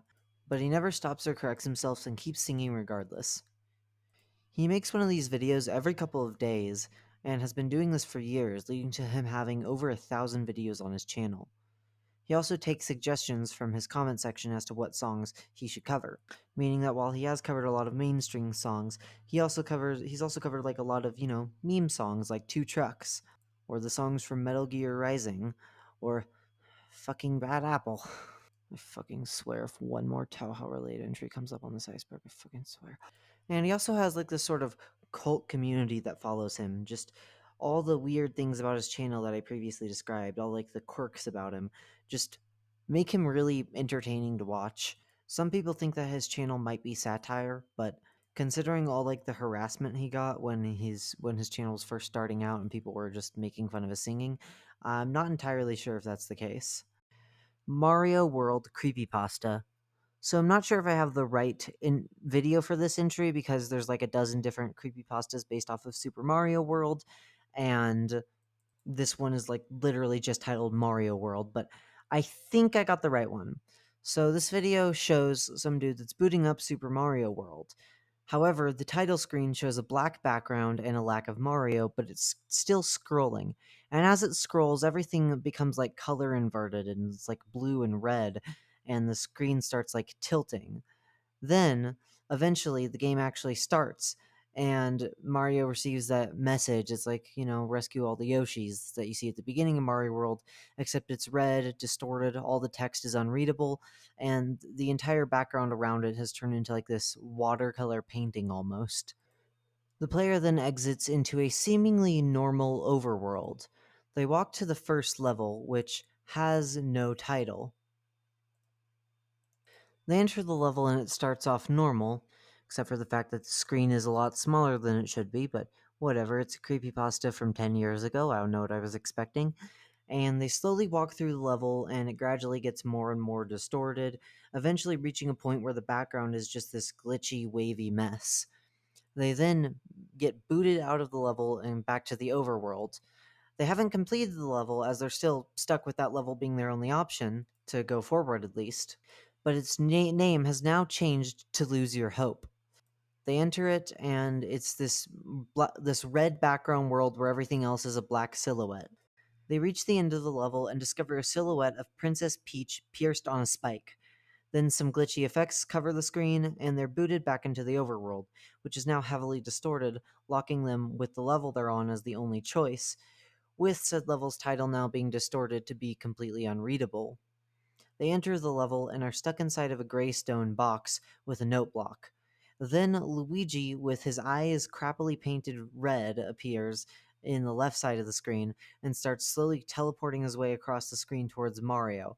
Once he reaches the center of the screen, Mario jumps underneath the note block, which transforms Luigi into like a red pipe with a piranha plant in it, which Mario then goes down. Then, as Mario enters the pipe, Luigi starts teleporting around it as a Mario screaming effect can be heard, and a shitty blood effect comes out of the pipe. And it's like 3D and doesn't match with the rest of the game at all.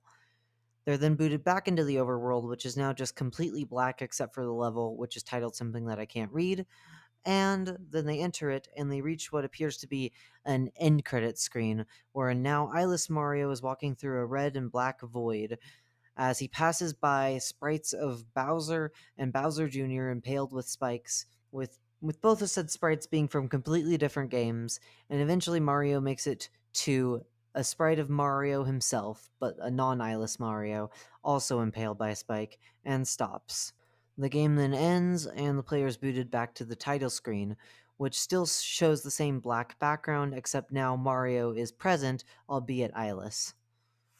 Smile Guide / Victor Stierbog. Okay, so this one, I think the creator of the Iceberg messed up a little on this entry because Smile Guide is the name of the main series on Kiriana Grisbo TV or Land of Mushrooms. And I think the creator just forgot they already put that on the Iceberg and put it on the second time. However, in this entry, they also listed Victor Stierbog, who is the creator of Kiriana Grisbo TV, and he also has a channel of his own where he mostly focuses on music projects. So, yeah. SiGyGiS. This is a re-upload of a scene from the movie Begotten. Begotten being a black and white artsy horror movie. The scene in question is from the beginning of the movie, and it shows this being, listed as God in the credits, who wears this malformed human mask and sits in like a wheelchair. And he sort of like vibrates and jets around almost as though he's being electrocuted. And eventually he takes out this wire and begins carving his skin at the abdominal region and removing his organs. Though it's nowhere near as graphic as you might imagine because, it's in black and white. The YouTube video cuts out before anything gets too brutal. Oh, and if you're wondering what happens in the rest of the movie, he keeps removing his organs, eventually starts pooping out of the hole in his stomach, and then like Mother Earth crawls out of his robes and uses his body to impregnate herself, and then she has an ugly baby, and the baby gets kidnapped by nomads who steal his vomit and force him to drink a liquid, and then they R-word Mother Earth and cut them both up. One of the main criticisms I've seen of this movie has been how pretentious it is. Closing Logos community.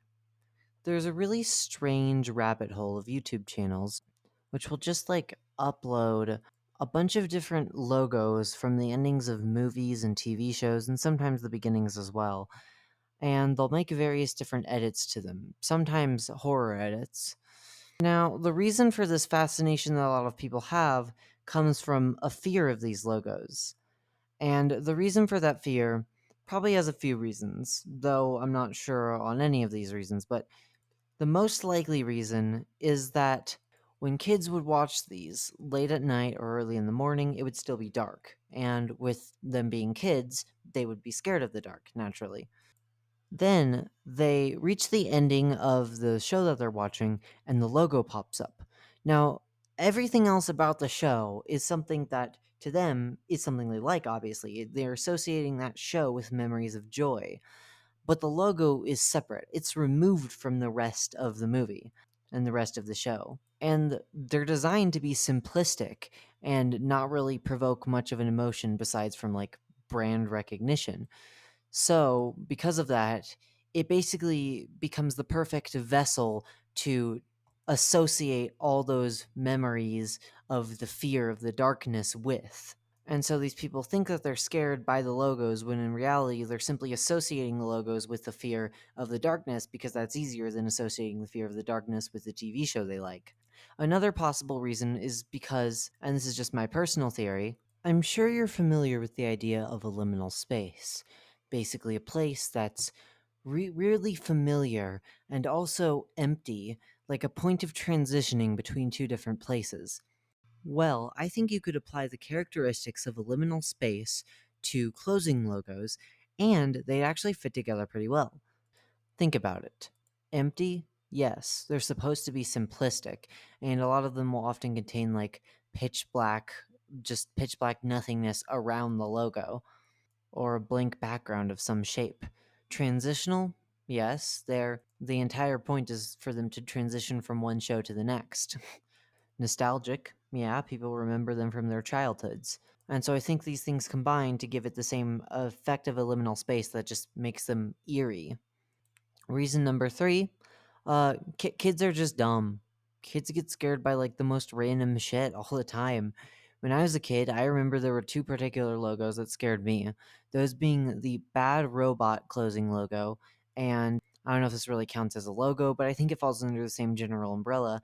The very ending of Wreck-It Ralph, where it like shows the Walt Disney Castle, but then it also shows the glitched end screen of Pac-Man. I have no clue why either of those things scared me as a kid. Looking back at them, they're pretty normal, but they just scared me. I have no real explanation. Mr. Mix gameplay. Mr. Mix is a creepypasta about a lost 90s edutainment game where the player helps a overweight man dressed as a stereotypical chef by typing the names of various different ingredients, with the words per minute requirement to pass each level increasing with each level.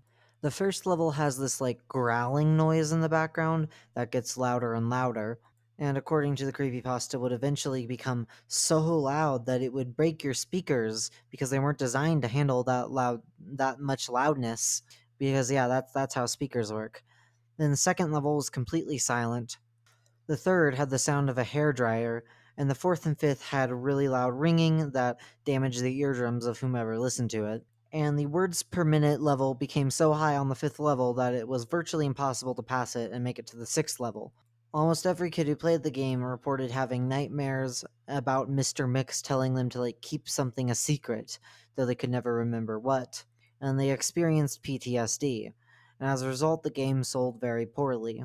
Then some hackers found a ROM of it and were able to hack their way into the sixth level, where they found out that it was supposed to flash images of like beings who had had their eyes clawed out and had red liquids dripping from their eye sockets. It would like flash these images on screen, and when they tried to delete these images, their screens went blue. And then the creepypasta ends with one of said hackers trying to kidnap like an 8-year-old girl from a supermarket, and he's dressed as Mr. Mix, and when questioned says he's Mr. Mix, which is probably the goofiest way you could have ended that creepypasta, I'm going to be honest. The video that this entry refers to is a recreation of the events of the creepypasta, or at least the gameplay detailed in the creepypasta, but like as a video on YouTube. And it mostly follows the story pretty accurately, though the main differences come when it reaches the sixth level, as they obviously can't show actual images of people with their eyes gored out, and just they just show like these generic creepy images instead with like color inversion. They also make Mr. Mix's face go up, like turn it into like a frowny face, and then zoom in on it, which is unintentionally very funny. Caterpillar scream. There are certain species of caterpillars that have this ability to store up air inside of little pockets and then release it through tiny holes in such a way that it creates this squeaking noise whenever predators are nearby as a means of scaring them off, specifically birds. The video Caterpillar Scream initially shows like actual footage of someone touching a caterpillar and making it release these squeaking noises. Then some text comes up claiming that this was edited in and the real noise it made is going to be shown in a minute. And then it shows the video again, but with like a real human screaming sound effect pasted over the caterpillar squeaking. Manny, a brilliant stop motion. This video, as the title implies, is a stop motion animation, which primarily centers around a mannequin head. It's inspired by another mannequin based stop motion animation called Crooked Rot, created by David Firth. Now, Crooked Rot is a pretty much nonsensical animation where it's really hard to tell what's happening, and it transitions from like one frame to a completely different one without any real explanation, and it kind of feels like it's just random horrifying imagery for the sake of it. Whereas Manny feels more like an actual story. It's very linear and you can tell what's happening, and there does appear to be a message. So at the start of the animation, Manny is just an ordinary mannequin head. Then this sort of living dollar bill crawls out of a basket nearby. Manny then begins bleeding from his eyes before eventually deforming, with his eyes becoming these much larger, more disturbing inflated ones, and his mouth being torn with a large cut in it. Now, out of the context of the story of this animation, this serves the purpose of allowing the animator to move his eyes around and move his mouth up and down, and open and closed, I guess. Though in the context of the story, this could also represent some sort of trauma that brings Manny to what I believe this animation is actually about, that being smoking. As after Manny becomes animate, he speaks some gibberish to the dollar bill, which then crawls up into his mouth and folds itself into a cigarette-like shape. Then it lights itself on fire and burns up into Manny's mouth. And after this, Manny experiences the negative effects of this cigarette as he then starts basically having like a seizure as he just rolls around the entire screen rapidly before eventually he falls onto his side. His eyes roll back into his head, symbolizing him passing out, as the camera cuts, and when he wakes up, so to speak, he finds there is now a faucet in his head, in the middle of his forehead, one which drains a bunch of blood out of it. The faucet then falls to the ground, and as Manny gets up, a piece of string and a needle fly from the hole left behind by it, which then sew his mouth closed, which is symbolic of him trying to hide his addiction from other people. A small droplet of red liquid escapes his lips and starts slowly falling down his chin. Manny shakes and looks horrified at this drop of liquid as it slowly rolls down, and we see why as, after it falls from his chin and touches the ground, nothing happens for a few seconds, but then Manny's eyes light on fire and he once again rolls around the entire place. Except this time, it's reminiscent less of the negative effects of smoking and more so the overdose. As this destroys Manny, and he's left as nothing but this burned up, faceless, crisp thing where a mannequin's face used to be. And out from the remnants of Manny crawls the dollar bill once again, untouched and unburned, and crawls away, ready to infect another victim. Flea Market Montgomery. This is an advertisement for the Montgomery Flea Market, which became popular on YouTube thanks to how catchy it is. And it became so popular that a longer version of the jingle was created and aired on Ellen. I'll play a snippet of it now. Living rooms, bedrooms, dinettes. Oh yeah, you can find them at the market. We talking about flea market, Montgomery. It's just like a mini mall. Oh yeah. IB area. This is a full hour and 47-minute long movie on YouTube created by Ryan Trecarton. And I don't even know where to start with this entry, so I'm just going to list everything that's just strange about this movie. First of all the characters have their like faces painted to be various different colors for whatever reason, and sometimes they'll change the colors in between scenes. Everybody speaks with really thick southern accents. This movie feels like it was edited by someone who has ADHD and did a bunch of acid, because it's like there's constant camera cuts like every 5 seconds or so. Like it never feels like it can stay focused on one shot. And the other non-camera based editing things are I don't even know how to describe them. It's just insane. Some of the various things that happen throughout this movie and are edited into it include the this sort of graphic of palm trees just popping up in the middle of the screen and zooming in and out a couple times before disappearing. The movie appearing multiple times inside of a TV screen that someone else is watching and then just cutting back to it as though nothing happened. Same thing, but instead of it being a TV screen, it cuts to like a video player and the movie is inside of the video player. The camera just zooms in on completely random things in the background just out of nowhere and then immediately cuts back as though it never happened. There's some scenes towards the end of the movie where there's two separate scenes being filmed in the same location and sort of phased on top of one another. So it appears like there's one character and then like the ghost of that same character doing separate things, which honestly is the only one of these editing decisions that feels like it has anything to do with the movie whatsoever. At the end of the movie, the camera like spins around rapidly. And honestly, I think what I just listed only covers like half of the shit that happens in this movie, half of the strange editing decisions, because there's definitely more I just don't really remember fully. Well, there are a few scenes in this movie that take place outside. Most of the scenes take place in this just these really cluttered rooms. And that combined with the dialogue and the camera work in some of the scenes makes it almost feel like it's like a parody of a reality TV show of some kind. And then there's the dialogue. Oh gosh, dialogue. I have no clue what anyone is saying in this movie. Like they're saying coherent English words, and these coherent words are like combining to form coherent sentences, but these coherent sentences are not combining to form a coherent story. You've heard of word salad? This is like a sentence salad, just sentence after sentence with no rhyme or reason interconnecting them at all.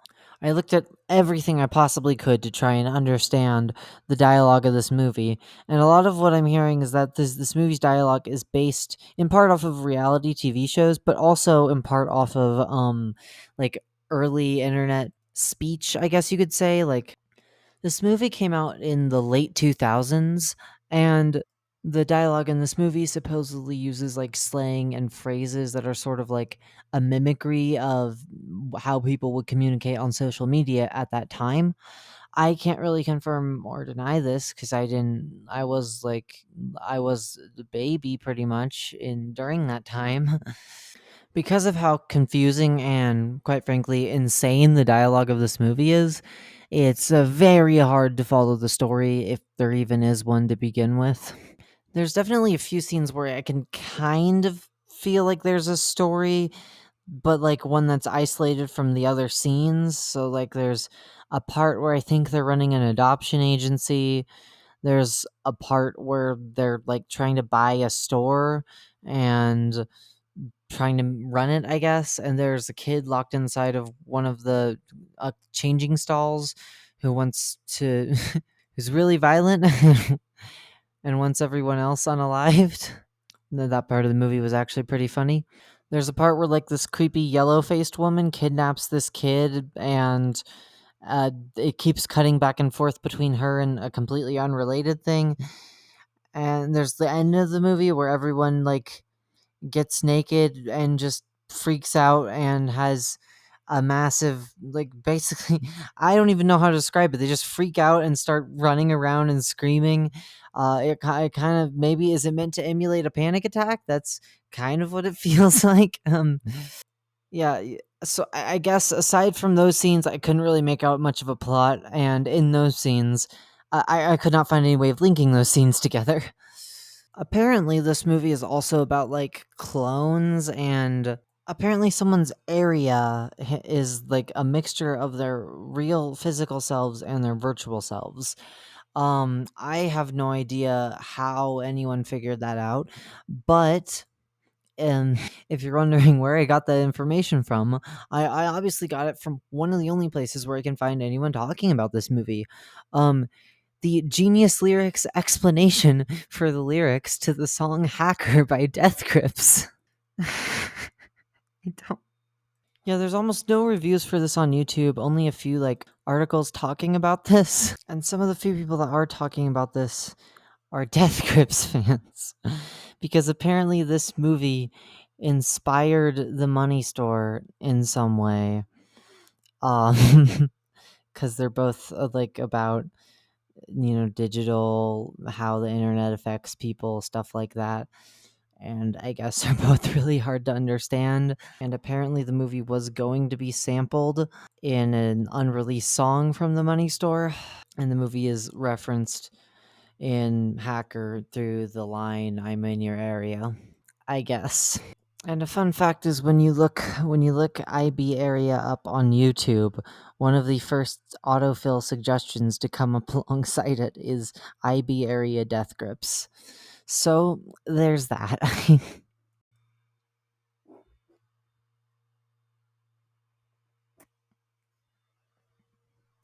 Deep into YouTube. This is a subreddit dedicated to finding the deepest, darkest, and most obscure corners of YouTube. I wouldn't be surprised if a good chunk of the videos on this iceberg, hell, maybe even the majority of them, especially as we go deeper down, are from this subreddit or like originally found by the subreddit. If you go on the subreddit, you can find a variety of content. Deeply obscure horror videos, videos that are oddly terrifying or scary for reasons that the creators of the videos didn't even intend, fetish animations of really obscure and unknown fetishes, short films with barely any views, just wholesome people giving advice or practicing a hobby and just uploading it without expecting to get many views. Of course, the subreddit, with its name, does tend to go for the darker sides of YouTube and try and find more mysterious and disturbing videos. But, that isn't to say that that's all that they encompass. So, yeah, even if you're not someone who's really into horror content, which why would you be watching this Iceberg if you're not? I would recommend going onto the subreddit if you're tired of the YouTube algorithm giving you the same old recommendations, as this subreddit is sure to give you some new videos into those recommendations that you would pretty much never see otherwise. And hey, if it wasn't for this subreddit, I would never have found this amazing video. Don't give it no pop, no pop. Don't give it no tea, no tea. Just give it that milk. Wisconsin milk. Don't give it no pop, no pop. Don't give it no tea, no tea. Just give it that milk. Wisconsin milk. Milk, not milk, and my okay. 2 or 3 glasses every day. Protein and calcium and vitamin D. Without milk, we wouldn't have those 3.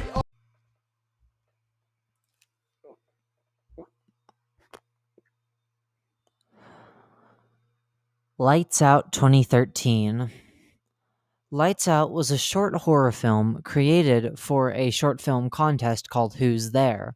The contest rules were basically make a short horror film that was less than 3 minutes long around the very vague theme of Who's There, with Lights Out being one of the films created for that contest, which won the award of Best Director in said contest and also won the award of Best Short at a completely different contest called the Faint Bilbao 2014, whatever the fuck that is. Enough of my preamble. As for the actual short film itself, it focuses on this woman who's going to bed and she turns off the lights, but when she does so, she sees this shadowy figure in her hallway.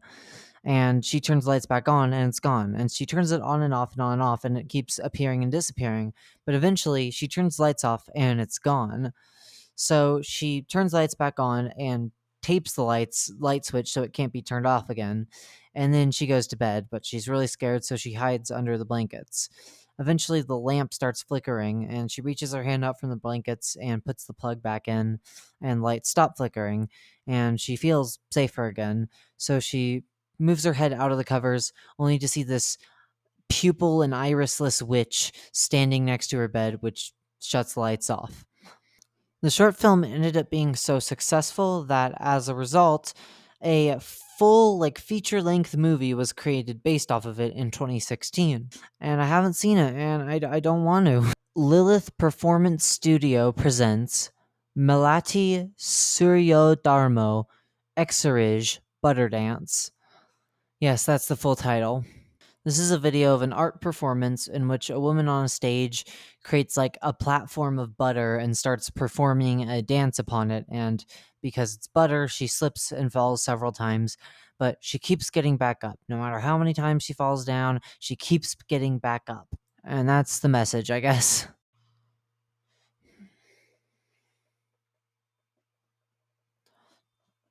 Futuristic Hub.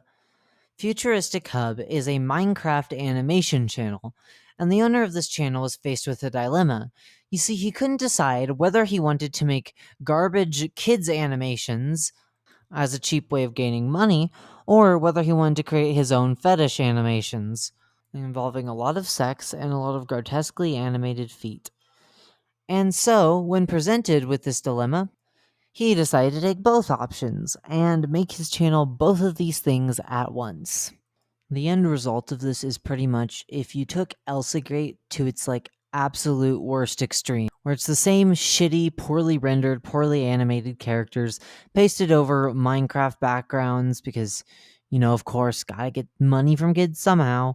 And unlike the usual Elsa-Grate content, which, still contains your garbage fetish stuff, this goes a step beyond and just straight up has the characters doing sex. Just...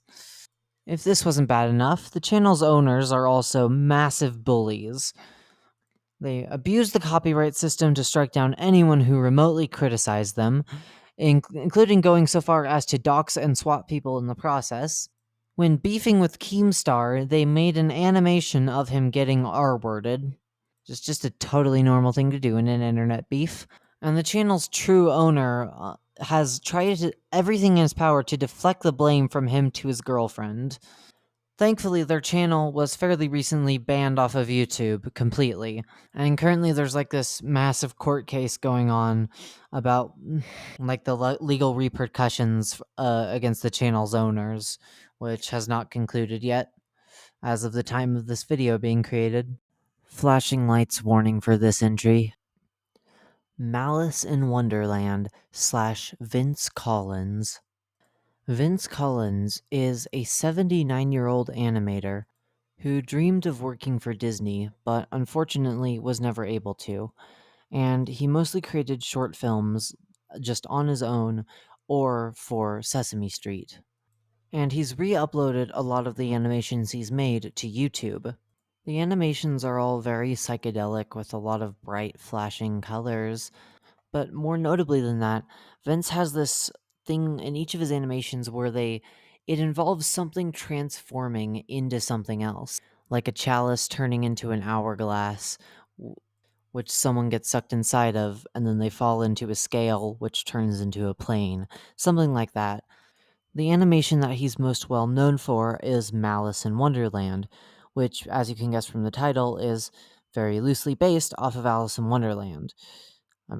And it's similar to his other animations where it's one thing transforming into another throughout the whole video, except unlike his other animations, it's very graphic and sexual and involves a lot of imagery of reproductive organs and pubic hair and nipples, and it has a lot of like screaming in the background. And people in the comment section have theorized that this is possibly about like sexual trauma, or it could just be meaningless and he just made it for fun. I don't know. The fact that it's based off of Alice in Wonderland kind of gives merit to both of those interpretations, as the original Alice in Wonderland it didn't have a point, it was just nonsense for the sake of it, so it would make sense for that interpretation. But also people sort of misinterpret Alice in Wonderland as being about growing up, which would fit in with what some people say this video is about, and it being about, puberty and stuff like that. Now, as the years have gone by, Vince Collins has switched from his traditional 2D style of animation to 3D style and began creating new animations for YouTube. The 3D animations don't follow the same thing transforming into another thing style that his 2D animations did, but they're still very interesting regardless. Although, as he uploads more and more animations, I start to feel like a sense of almost bitterness as he grows older and makes more of them. Because a lot of his animations in the past have been, have basically just been nonsensical, random stuff that he decided to animate.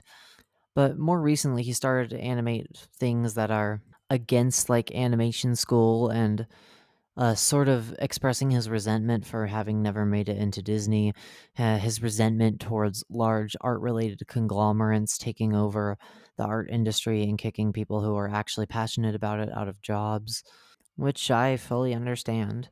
I really admire Vince for how he's managed to continue uploading and adapting his artwork style over the course of like 60 years. And again, he's 79, but his most recent animation was just a month ago. PHR 2/771 educational video /Aspico Omniam.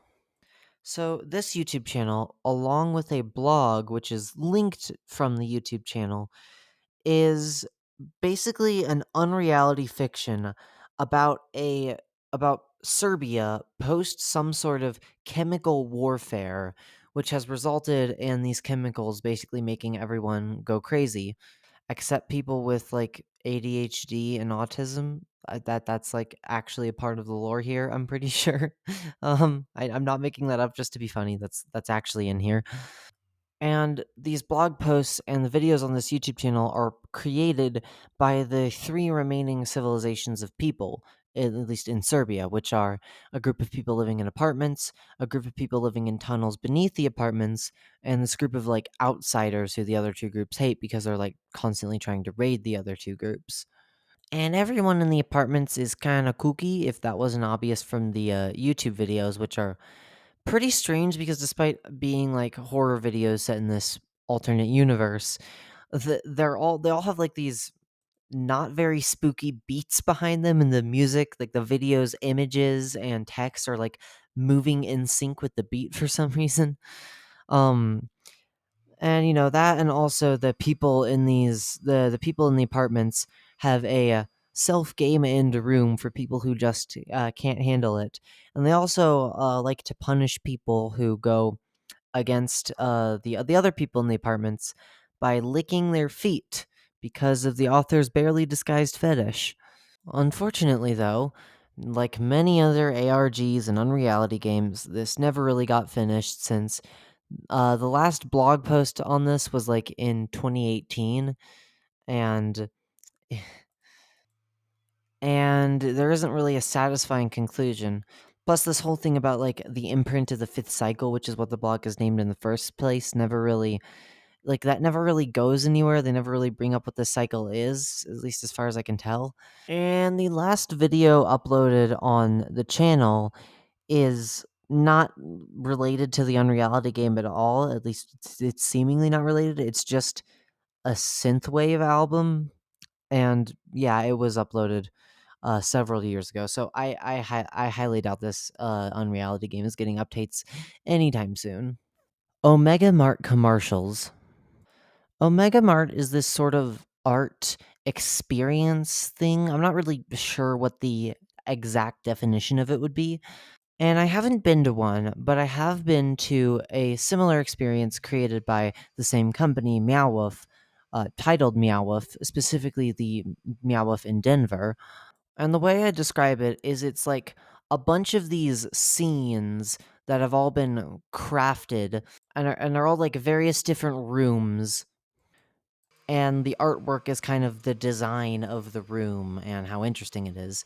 And it's all very like very chaotic and nonsensical and dreamlike. And the rooms kind of just like flow into one another without any rhyme or reason.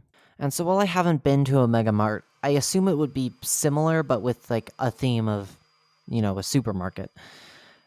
Now, this entry on the Iceberg specifically refers to the commercials that Meowwolf created to promote Omega Mart, quite obviously. And these commercials are just as weird as Meowwolf itself. Most of the commercials take place in this like black void where they're attempting to advertise one of the products. And it will start off fairly normal, but then something weird will happen, like the clerk that's scanning the products will end up transforming the products into other products and eventually accidentally turning his hand into something else. Or the meat that they're advertising is actually like CDs made of meat. Or a pig that they're advertising will transform between all these alternate dimensional pig esque monsters. The only advertisement that doesn't take place in this black void is one where they directly show Omega Mart itself with someone walking through the store, but everything is like glitching, and whenever they pick up a product, it will imprint itself or images of itself among the background amongst various other weird anomalies going on. And probably my favorite advertisement is their lemon advertisement, where there's just a single lemon with an eye in the middle of a table, and the voice that's advertising the product is saying, "Hey, don't confuse Omega Mart lemons with real lemons. If you have Omega Mart lemons, please recall them." And this is actually a parody of a similar ad, or I guess PSA, created by McDonald's after a small child um choked to unalivement by one of their Pokeball toys, and then they released this kind of unnerving advertisement saying, "Please recall the Pokeball toys." Still Life, a short film. This is a short psychological horror film which follows an unnamed protagonist as he drives through this cold, snowy wasteland, probably in Canada. He's clearly a addict of some kind as he continually pops pills and is seemingly like half asleep as he drives. Eventually, though, he makes it into a small town where he hits someone with his car unintentionally. He gets out and finds out that the person that he hit was not a person, but a mannequin. He goes into like a restaurant of some kind to try and seek for medical assistance, but finds that everyone in the restaurant is a mannequin. And he then looks out the window, and when he turns back to look at all the people, the mannequins are now, well, the mannequins, I guess, they're all staring at him. He then leaves the restaurant and starts like making his way through the city trying to find anybody, but all he finds are more and more mannequins. And every time he turns and looks away from the mannequins and then turns back, they've changed their position. Like the Weeping Angels or SCP-173 or the Gold Watchers, I guess. I don't fucking know. Eventually, he goes to some random house and he locks himself inside, only to find that there are three mannequins: a mother looking mannequin, a father looking mannequin, and a child looking mannequin. The father looking mannequin tries to beat the protagonist up with a wooden bat, but the protagonist steals the bat from him and uses the bat to destroy all three of the mannequins. He then hears a baby crying upstairs and goes upstairs, and then he looks out the window and finds real people who are all police. And then he looks down and he sees his hands and his face covered in red fluids. The cops then enter the house and arrest him, and as they escort him out of the house, he sees not mannequins, but the three deceased bodies of a mother, a father, and a Davidonga songs. Idhi Oka Nadanavanam Chiranjeevi Radha. I'm sure I butchered the shit out of that. This is an Indian song for children and a music video to accompany it.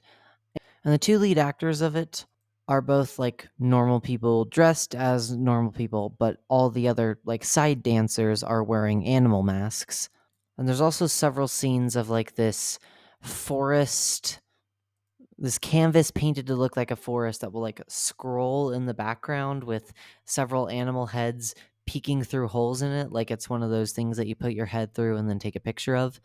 And at several points in the song, when they make this ooh ah sound, which I believe is supposed to be them mimicking animals because I don't think ooh ah is a word, um, it will zoom in on one of the actors with one of the main actors with one of the side dancers, and the animal's mouth will be moving up and down to match up with the line, or in the case of the bull, his horns will be moving back and forth in sync with the line. The video also has a very like grainy quality to it, so I wouldn't be surprised if it was filmed a very long time ago. And it was also supposedly filmed for the movie Adavi Donga. Also, hey, this is me. I just came in after editing. I'm just putting us in here, but I was kind of an idiot when I said I wouldn't be surprised if this was filmed a long time ago because it literally says in the description release date 1985. I'm sorry. I'm just gonna steal like one of the comments here for to help with my explanation of this. This is from at Dr. Bachi Manchi. To all those who don't know the language, it's a funny song about how the forest is blooming in spring and how animals are enjoying that abundance as they are falling into each other's love slowly with all that positive atmosphere. Lead male actor is kind of Robin Hood and lives in forest. This happened when director asked 50-year-old drunk uncle to choreograph a song with animal theme for kids.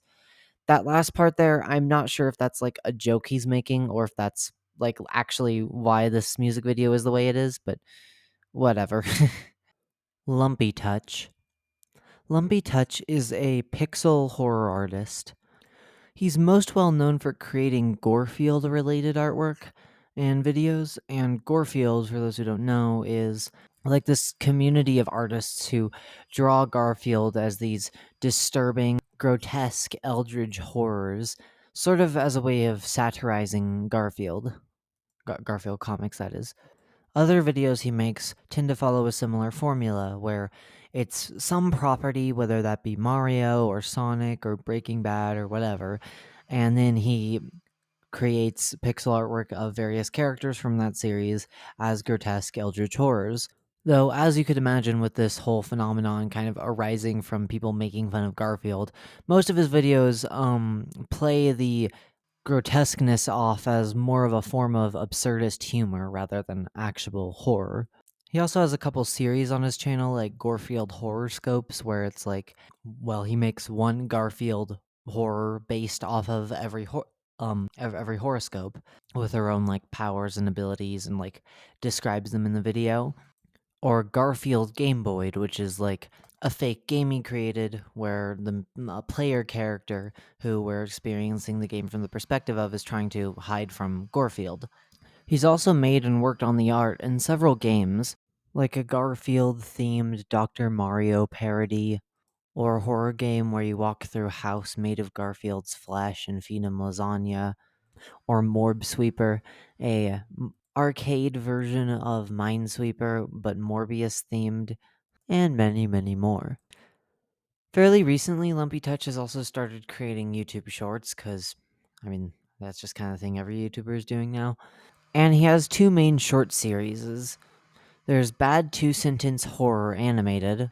Two Sentence Horror is like a subreddit where, I mean, I think you can guess what it is by its name, but not very many people are so talented when it comes to writing two sentence horror, so a lot of it ends up just being really terrible shit, like, I wasn't scared of long hallways. That wasn't until I meant the hallway man. Or, finally, I'm all alone, I said to myself as I sat in my bedroom at midnight. No, you're not, said Knife Guy. Or, it's only 5 nights. It shouldn't be that hard, I said to myself. That was when I realized Freddy Fazbear was in the room. And yeah, so Lumpy Touch makes videos where he recreates the horror stories but animates the monsters in question, like Knife Guy or the Hallway Man or Freddy Fazbear. He also has a series called Purgatory, where it's a parody of various different video games like Mario and Undertale, but the main character is trapped inside of like a room that they're unable to escape from nor unalive themselves in, and it's like this sort of endless level that you're trapped inside of. And if you're familiar with Pokemon Infinite Fusion, Lumpy Touch has actually made some of the artwork in that game and some various different fusions.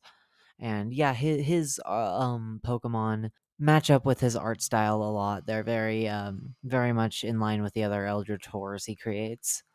Bobek.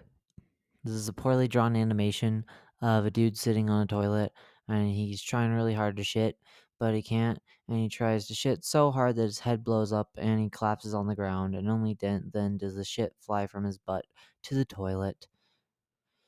All of the sound effects are made by the guy who made the video with his mouth and shitty microphone.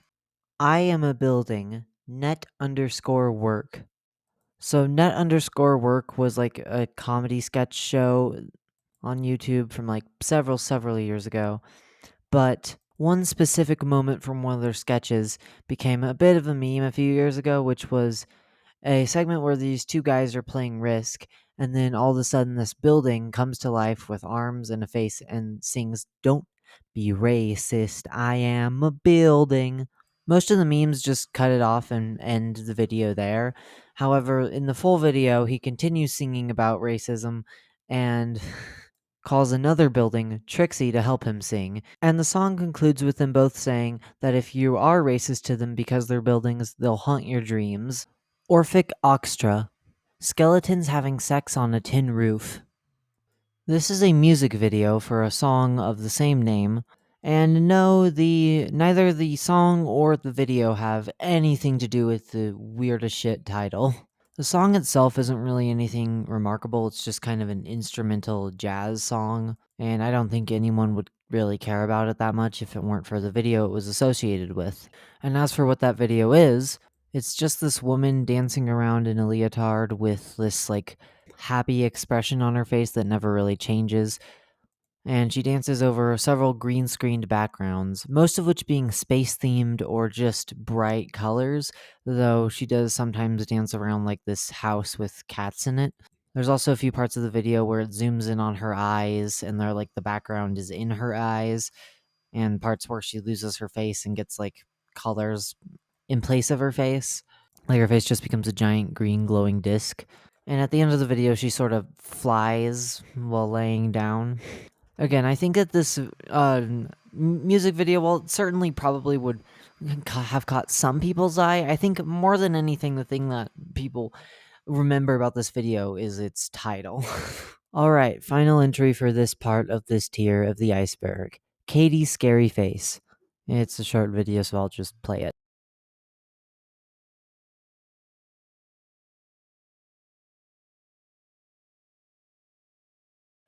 Okay, that was about 1/3 of the entries on the 5th tier of the massive YouTube iceberg. And I have to say that now that we're actually getting into like some of the more interesting, more obscure, and more creepy YouTube videos, I'm actually enjoying this a lot more now. So thank you for watching. Please come back to when I do the second part of tier 5. Bye.